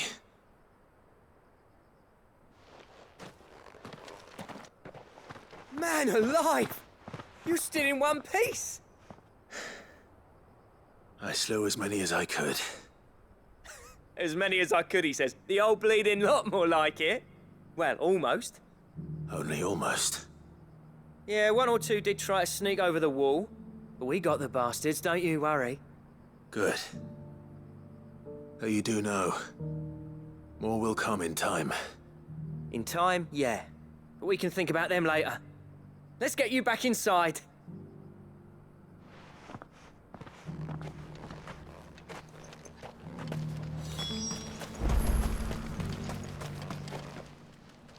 Sid! You're even more fearsome than your reputation. Enough to give those Akashic monsters nightmares. I almost felt sorry for the wretched things. But mostly, I felt grateful. Dravoged won't forget what you did today. I'm afraid I've only delayed the inevitable. There's no getting rid of that ether flood. Meaning that any living thing which stumbles into those mines will end up clawing at your walls again. And that's if the flood don't spread. If it does, well, I hate to say it, but the village's days are numbered. That may be, but we're staying just the same. With ether floods springing up all over, it's no less safe than anywhere, and more importantly, it's our home. We'll fortify the gates to the north, and I'll see that they're guarded day and night. All right. Then we'll give you a hand shoring up those defenses. As for you, Blackthorn, that's twice you've turned up when Dravos needed you. So, thanks. I shouldn't have stayed away so long. And I shouldn't have left without talking it over with you first. Too bloody right you shouldn't. Though I doubt I'd have listened. I always envied you. You made everything look so easy when, for me, it was anything but. You leaving gave me the perfect excuse to hate you. And from that day on, I never once stopped to wonder what it would have been like if you'd stayed. But what you said earlier, it was true. You'd have been the death of this place. Finally, something we can agree on. I hope you see the sense of it eventually. You kept this place alive. Alive, perhaps. Wealthy even, but... Dravost isn't what it once was. Our work used to be the pride of Dalmekia. Now, we churn out the same rubbish day after day, because it's easy and turns a profit. It's not about the craft anymore. I wouldn't send my sons to war wearing the shit most of our smiths are making. I've kept working, honing my skills, trying to lead by example, but no one sees the point. The average castle apprentice has as much passion for the craft as our current lot. Come back to us, Blackthorn. Remind Dravost what a true master blacksmith looks like. I'll even man those bellows of yours if it means we can work at the same forge again. That's a kind offer. Kinder than I deserve. And I wish I could accept, but I'm needed elsewhere. There's people who trust their lives to my steel, and I daren't let them down. Fair enough. But that doesn't mean I couldn't visit from time to time. Let's see if we can't rekindle this town's passion for the craft, shall we? I'd like that. Just be sure to tell Snotty to let me in the next time I come calling, yeah? Knowing him, he'd let you in anyway. Blackthorn. The Master Smith turned outlaw, back in my good graces. I never thought I'd see the day.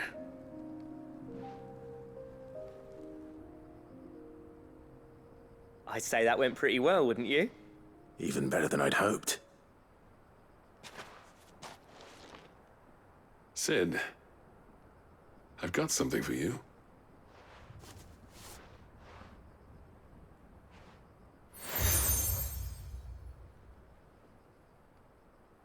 And this is?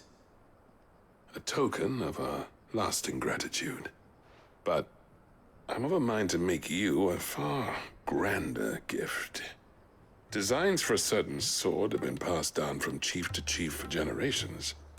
Now hold on, Zoltan. There's a reason no one's made that blade in centuries. There's not been a craftsman equal to the task. I'll admit your cinders make impressive steel, and I've learned to hone an edge Odin will be proud of. But the engravings on that thing are enough to make a jeweler cry.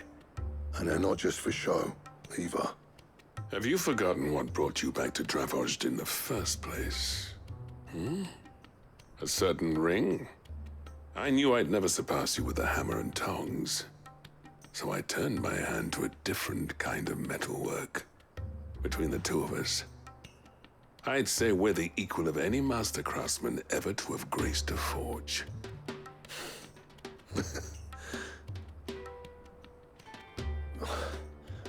You know what? I think you might be right. Clive, you wouldn't mind if Zoltan came back to the hideaway, would you? He's more than welcome. As long as he can keep our secret. Right. Zoltan, get your tools. We've got a legend to forge.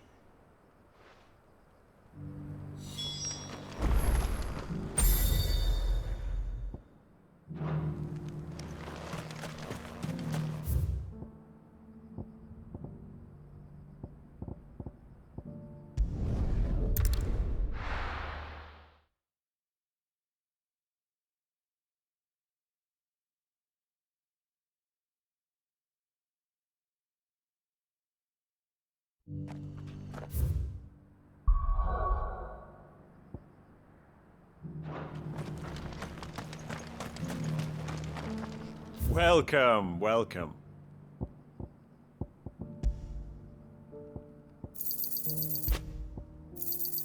Of course. A fine choice.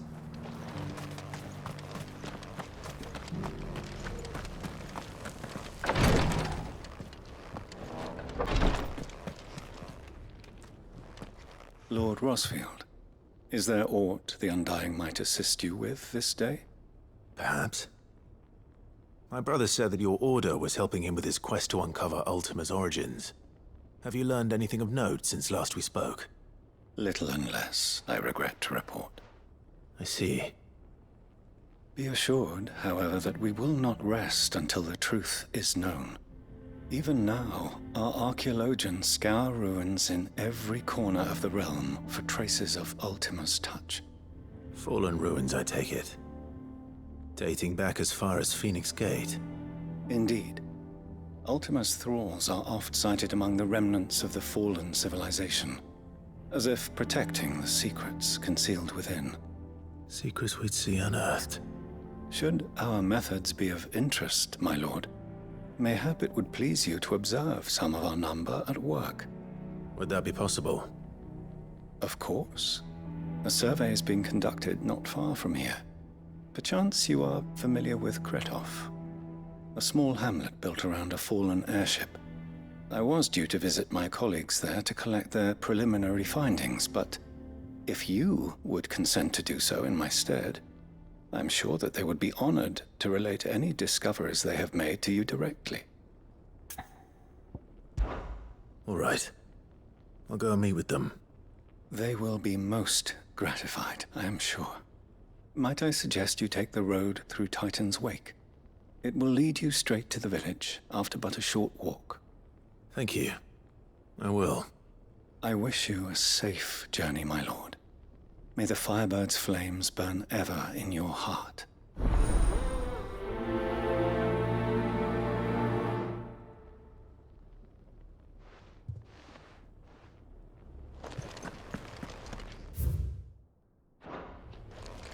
A village built around an airship.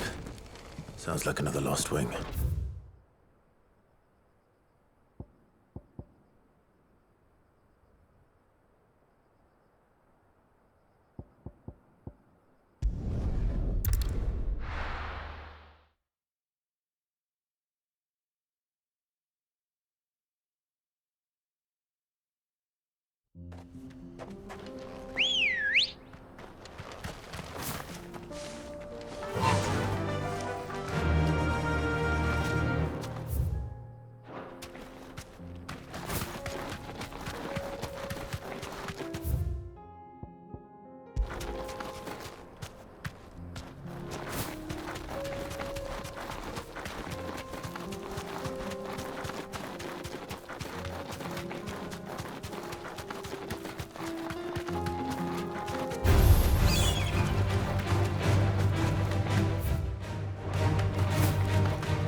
Back.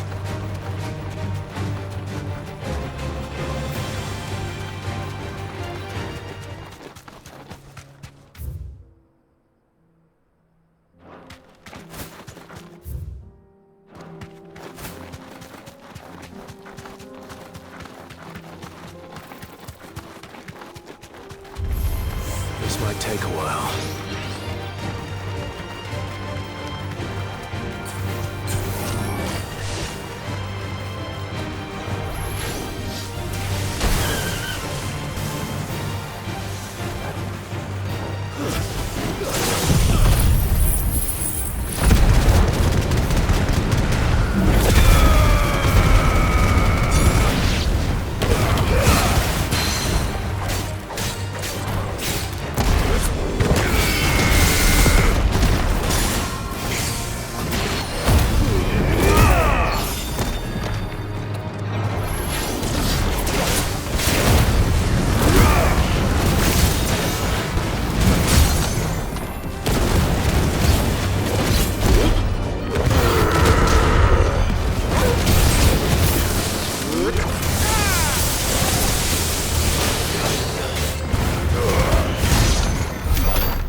Good girl.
You'll pay for this.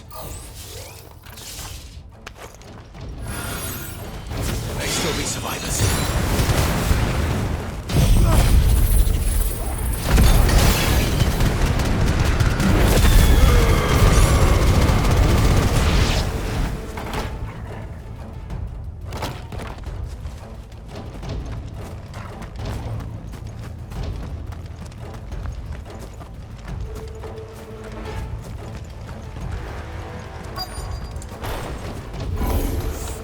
Whatever that thing is, I'd say it's their leader.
Should have stayed in the past. These must be Cyril's colleagues. You have our thanks, stranger. Who are you? Ah, forgive me, my lord. I did not recognize you. You are Lord Rosfield, are you not? We are archaeologians, tasked with surveying this site. When the echoes appeared, our brothers here occupied their attentions. Thanks to them, and to you, we were, for a mercy, able to see our duty to its conclusion. You call that a mercy? Your brothers might still be alive if you put their safety before your duty. Surely this survey wasn't worth dying for. We are charged with uncovering Ultima's origins.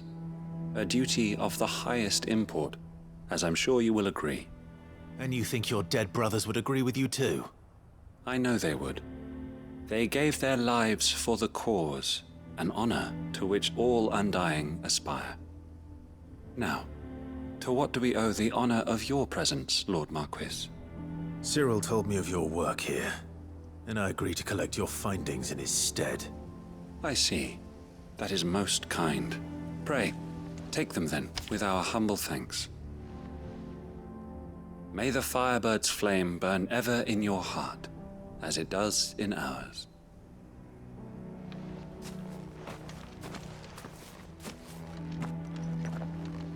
It's one thing to lay down your life for another, but for a survey...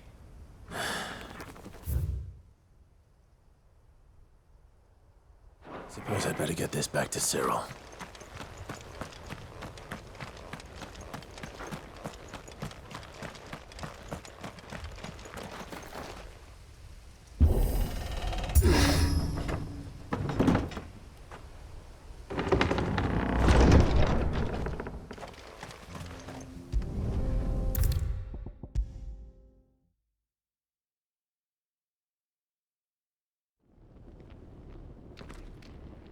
Ah, you are returned, my lord.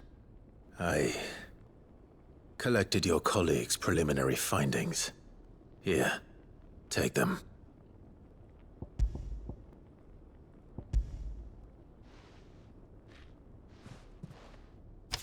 My thanks. I shall study them, and inform you forthwith if I discover aught that might aid you in your fight against Ultima. Cyril, Your survey party suffered several losses in Kretov. Losses which could have been avoided, had the others not chosen to complete their work, instead of saving their friends. Were these your orders? No. This was their choice. Every Undying devotes his life to the service of the Phoenix. It is our sole duty, and should we die in discharging it, so be it. Even when death is avoidable. My lord, I fear that this is not a point over which it would be fruitful to argue. The Undying have served the Phoenix for countless generations, and your opinion of our methods, however earnest, is not like to change them. We live to serve the Phoenix. Our very order exists for that purpose, and that purpose alone. Cyril, I know that you and your brethren answer only to Joshua, but allow me to offer you a word of advice. It does not further the cause of the Phoenix to have his loyal followers surrender their lives without good reason. Provide your survey parties with an escort, that they might live to do their duty for years to come. Think not only of how you can serve the Phoenix, but how Joshua would want you to serve him. Please. For all our sakes. I thank you for your advice, my lord.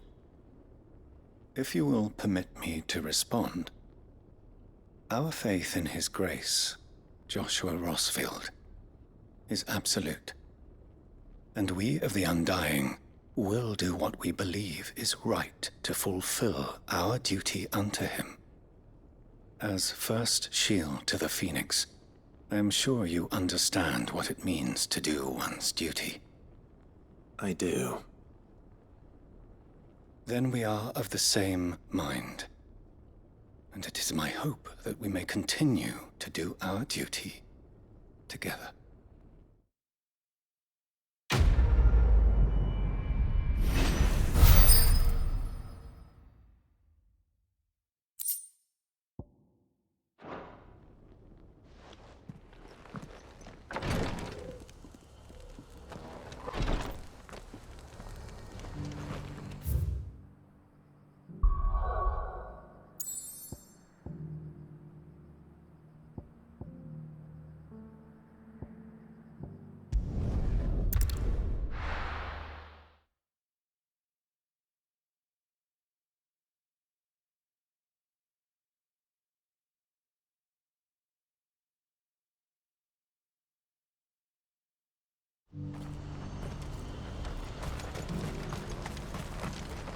Well met.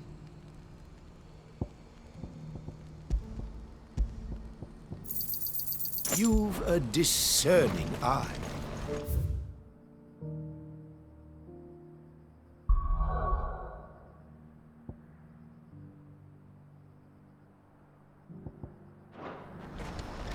What's happened?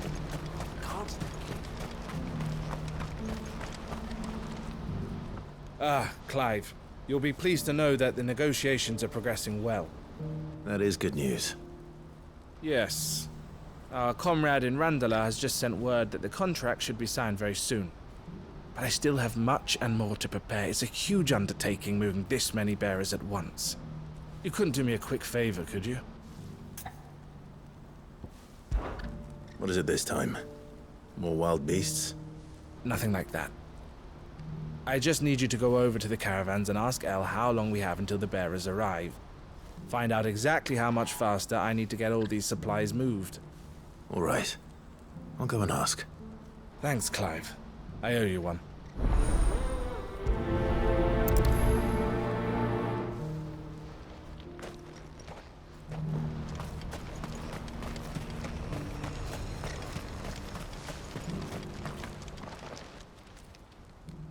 Don't blame yourself, El.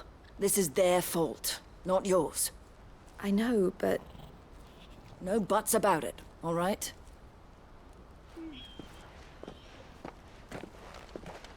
Is something wrong? Vonnie came to give me a message from our intermediary.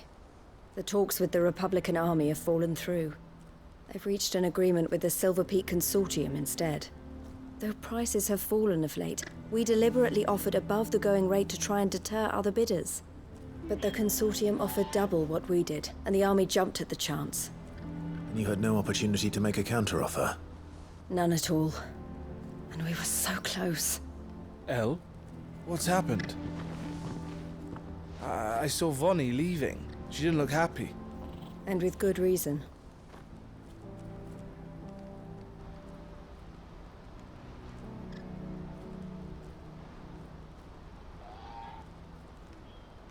But I thought we were the only ones the Fist were speaking to about the bearers. How did the Consortium even find out about this? It's not so surprising. They have ears all over the Republic. This isn't over. The Consortium will have to sell these bearers eventually, and at the price they paid, buyers will be few and far between. I'm going to Randalar myself. Alone? You sure that's wise? Are you offering to be my bodyguard? How kind. Meet me at the checkpoint near the capital gates. I'll send an owl ahead and request a meeting. You go to Cashlock, Theo, and get everything ready. We've waited far too long as it is. Even if I fail to free these bearers, there will be others. Someone needs to prepare the place and keep any prowling beasts at bay. Oh, and that's me, is it? Well, it looks like I'm following orders till she gets back from meeting the Silver Peak Consortium, who've been doing their best to undermine our scheme. She'll never join them after this, surely. No, she said it herself. She still has plans for Cashlock, even if this one falls through. She means to stay with us, then. I can't say I'm not happy to hear it, but... is this what she really wants? You have to trust her. You're right. It's what she wants now. And if Elle's off fighting for the cause, I should do my part too. So I bid you farewell and safe travels, my friend. I'll gather my men and leave for Cashlock. We'll make sure the place is well stocked and defended. You go to Randalar and see if you can stop my sister biting the Consortium's heads off. If she won't consider her prospects, someone has to. I'll do my best.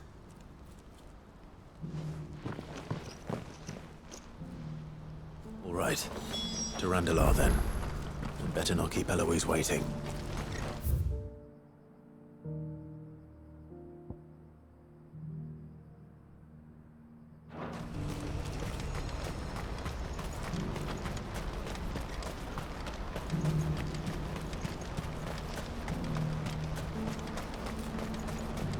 What I wouldn't give for a hot meal.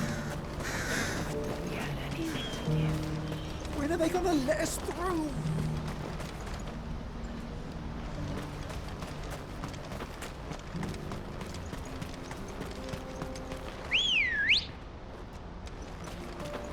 Let's go.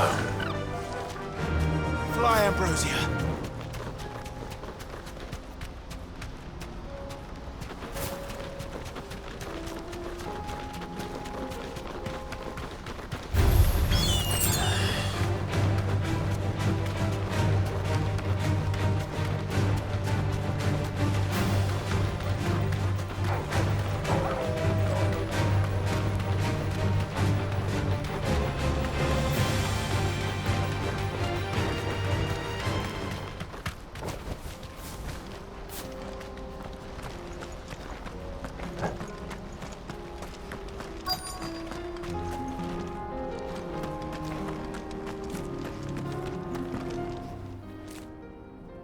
I hope I didn't keep you waiting. Did you arrange to speak with the Consortium? Here they are now. You wish to consult with me? I did. It's about the bearers you recently purchased from the Fist. We had all but finished making arrangements to buy them ourselves, and then you stepped into the fray. You misunderstand. The Consortium had an interest in purchasing them from the very first. It was only our regard for you that kept us from bidding. But your hesitancy in accepting our offer to you suggested that the regard was not mutual. And so we resumed our business. I did not hesitate. I am simply not inclined to make such decisions without first giving them due consideration. But what is done is done. Come then. How much do you want for them? Alas, you are too late yet again.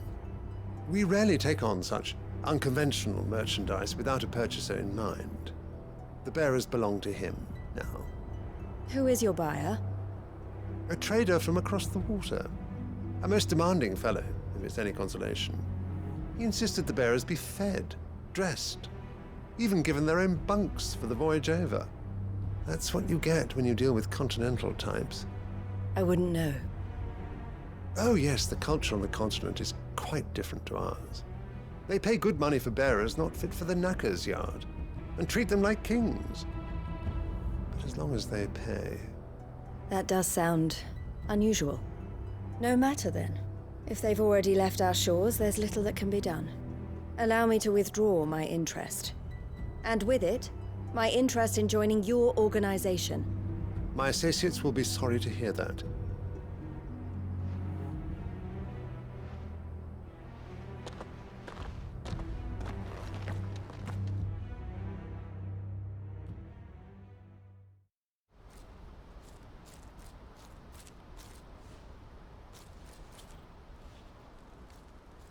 I'm sorry you weren't able to save them.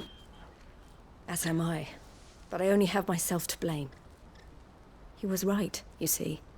The Silver Peak Consortium did intend to buy those bearers before I did. Their representative hinted at a possible purchase when he came to recruit me. I feigned interest in joining them in the hope he might be encouraged to tell me more, and he did just that. As soon as he left, I sent my own offer to Randalar. So you never... No. I entertained the Consortium's proposal solely so I could learn more about those bearers. But I was a fool to think they wouldn't find out. I knew exactly who I was dealing with. You tried. I did. And if what he said was true, the bearers are to be well treated. Which is something, at least. They deserved more. I wanted so badly to see them freed. Eloise! Eloise! Word from Cashlock. The village is under attack. A pack of beasts have come down from the mountains, and there's a dragon at its head.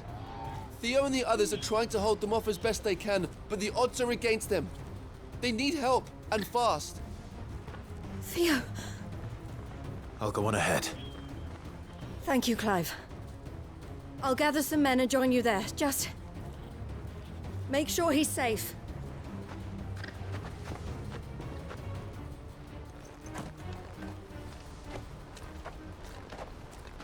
Hold on, Theo. I'm coming.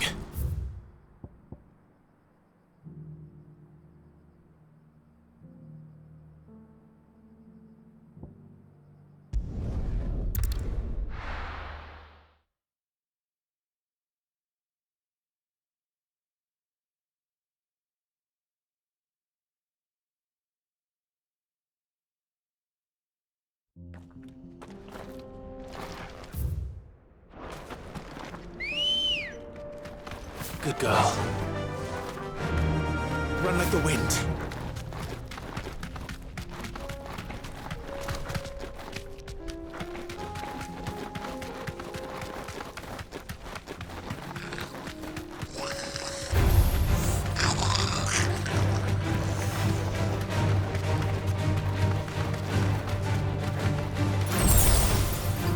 No need to ride from here.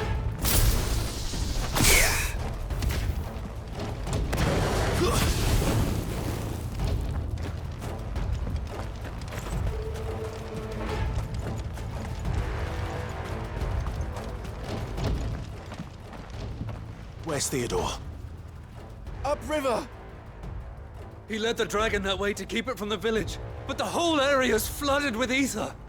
We just have to pray he makes it out in one piece. I can do better than that. Torgal, with me.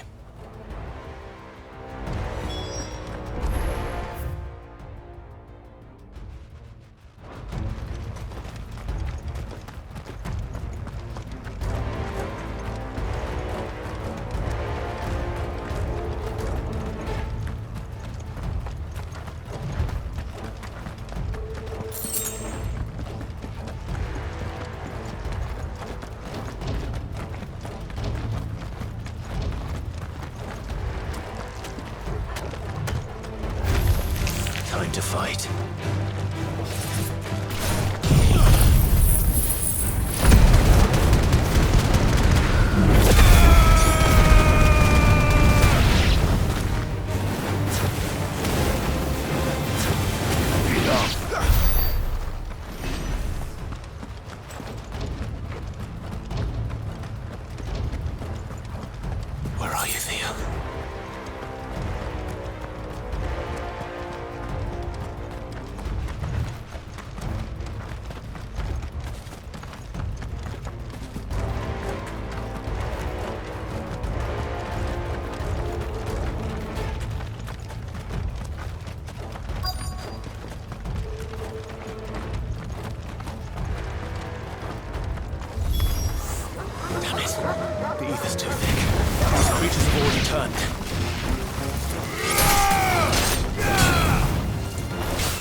I can't waste any more time. I need to find Theodore before that dragon does.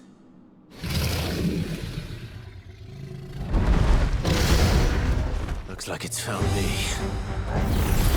And this thing's turned as well. This isn't going to be easy.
Theodore, you had me worried for...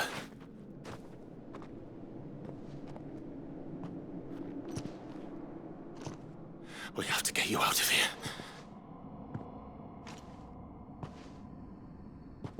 I think it might be a little too late for that.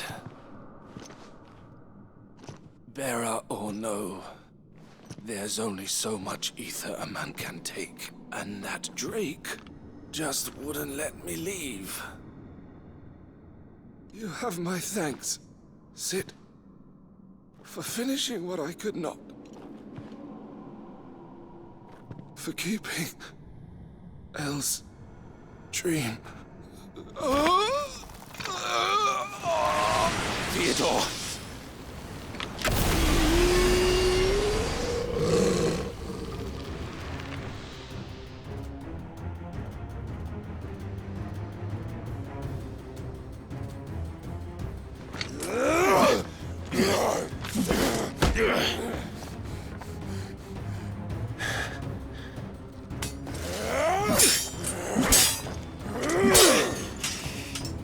Don't make me do this.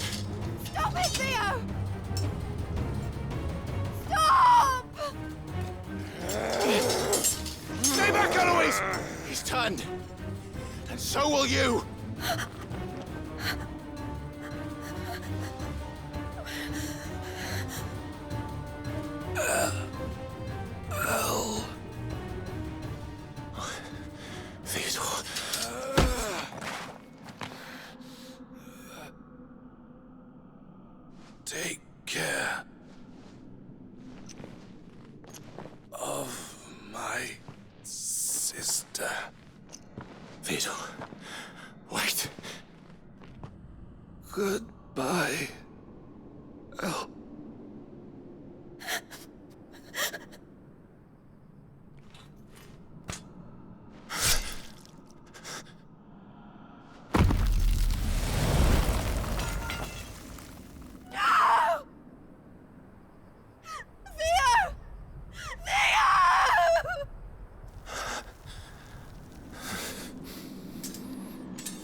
Thank you, Clive. I think I'll be all right now. That was true bravery he showed.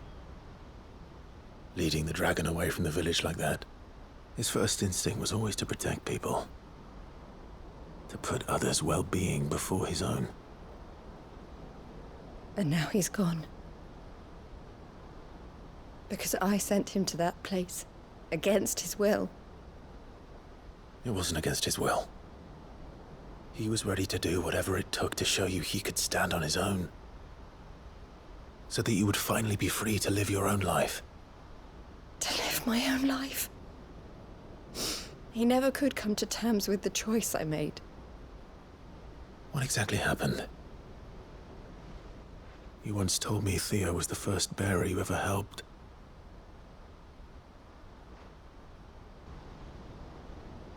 We grew up in Canva.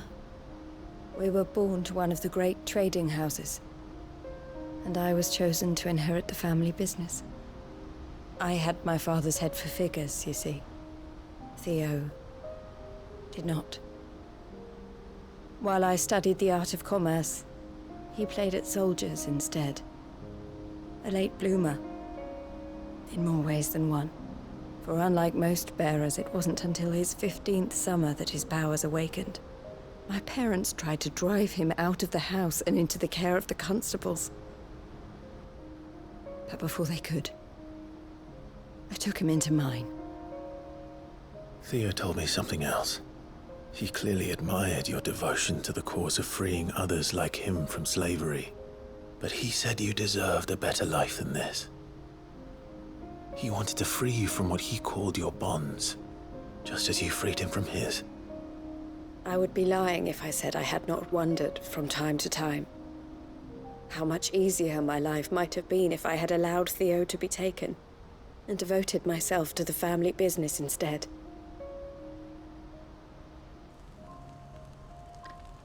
But I have never regretted the decision I made. Being with my brother meant more to me than tradition or reputation. I only had to look at him to remind myself of that night and the choice I made and the fact that I would make the same choice again in a heartbeat.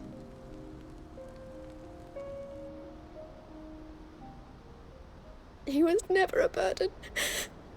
How could he even think that?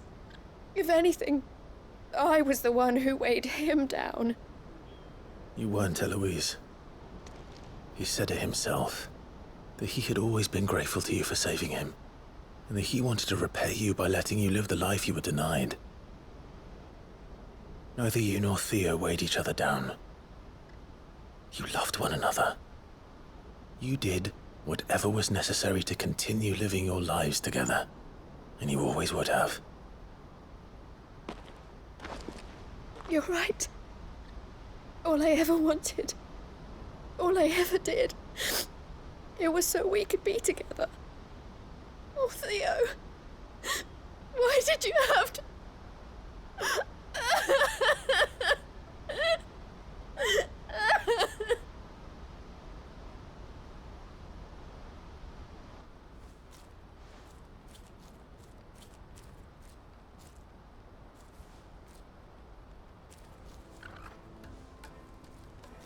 I know Theo wanted me to move on, but I'm staying here at the Crimson Caravans to continue our work. We can make a difference here. We can help people, save them. I need nothing more from life than that. So I'll carry on doing what we do, ensuring that goods, people, bearers get where they need to be, bringing smiles to people's faces just like we always have, and to Theo's. Wherever he is. This is the life I have chosen. The life I will always choose. I've made a choice of my own. To continue helping you however I can. Whenever you need it. Thank you, Clive. Let's go on together then. For Theodore.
Come back.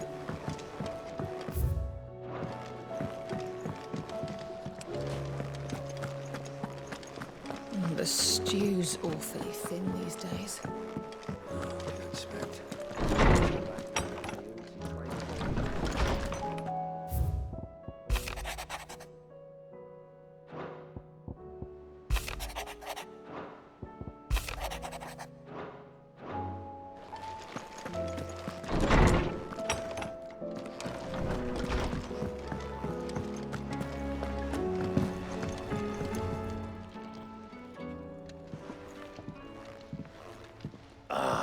The man himself. We were just about to make a start on that sword I promised you. It's funny, but none of this would have been possible without your help. You remember Camille? We'll be using his leather work for the grip. The steel, meanwhile, will be tempered in a fire, burning the cinders you charmed out of old Zoltan here. And that whetstone from the Outer Isles, that'll be what gives the blade its edge. And the final flourish will be my talented colleagues' engraving. A team effort led by the greatest blacksmith alive. Now, save that talk till the thing's finished, yeah? Right. I'm ready if you are. To the bellows it is, then.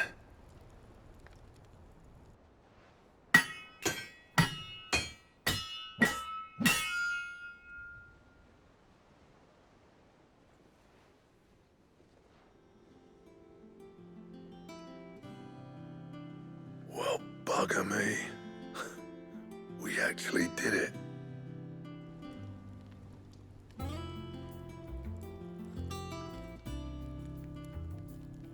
The sword to end all swords. Ragnarok. It's quite something. I trust you'll take good care of it. Thank you. Both of you. So, does this make you pair the greatest craftsman alive, then? This? Nah. This was just following the footsteps of the greats of old. It'll take more than that to earn us our place in history. But we're up for the challenge. Here. A list of materials. Zoltan and I got talking on the long road back from Dravost. We reckon with those items there, we could craft something even better than the Ragnarok. Something worthy of a legendary outlaw like yourself. That's a weapon I'd like to see. You leave this list with me. I was hoping you'd say that. One legend at a time, eh, lads? Before you start on the next, who fancies raising a cup to friendship reforged? Good idea. No more drinking to forget my past. It's about time I had something to celebrate. Then tap the kegs! Vulcan's boys are on their way!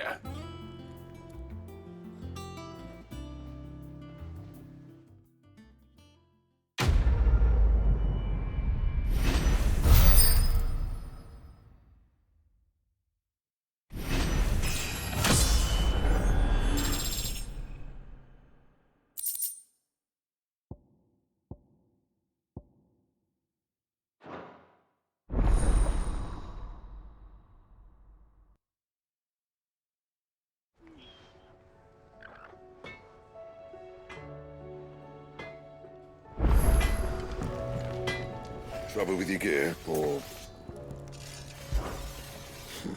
Might happen if it had. Not saying fortune, do you?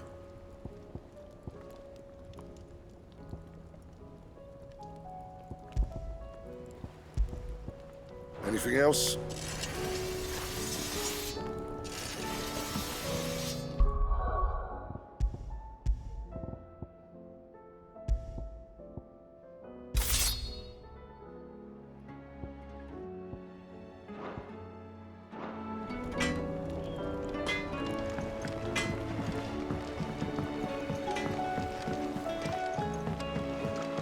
Have you tried Molly's lemon tarts? I've never had anything so delicious.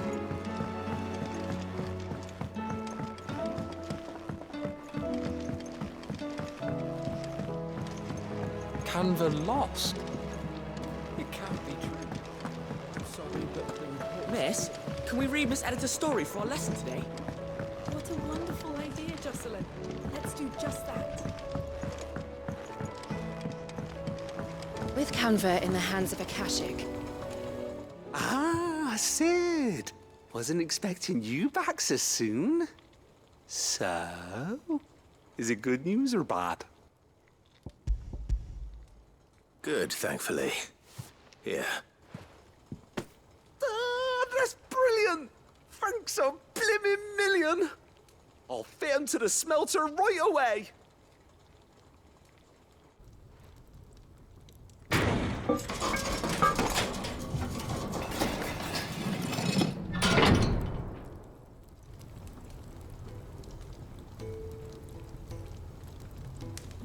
May I present to you the Telemon Furnace! Ain't bad, is she? She's a beauty. You saved my bacon again, Sid, and I ain't about to let your good deed go unrewarded. It's fine, really. My bag's flexible enough already. Oh, don't say that. I'm sure I can make a few improvements to it yet. You could just buy me a bigger... How about that clasp? Looks a bit stiff. Reckon you could loosen it up and make some more room? And I reckon I know how. With a new alloy we've been working on. The Telemon Furnace was just what we needed to perfect it. It's a metal, see? So it's lovely and strong, but it's also, well, stretchy, if you can believe it. Stretchy metal. Well, if you insist. That is the spirit. You'll love it, I promise.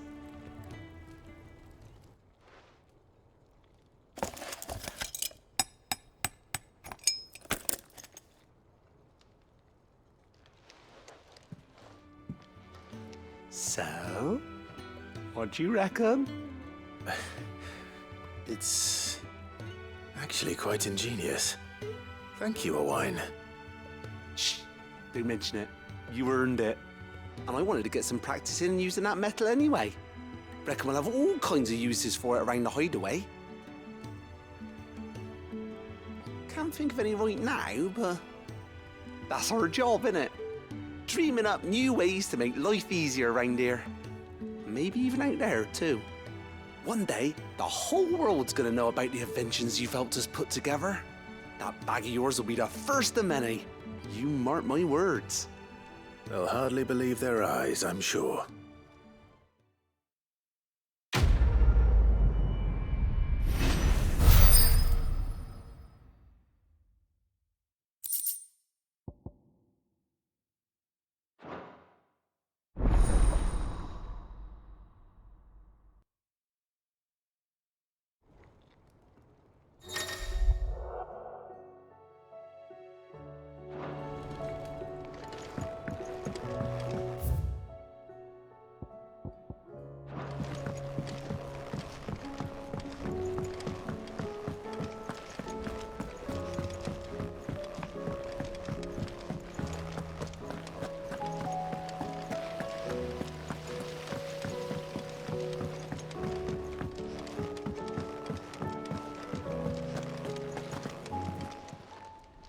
Clive, don't be a stranger, eh? help you today, Clive? Is everything we've received and everything promised? All yours. Sorry, but you're not quite there yet.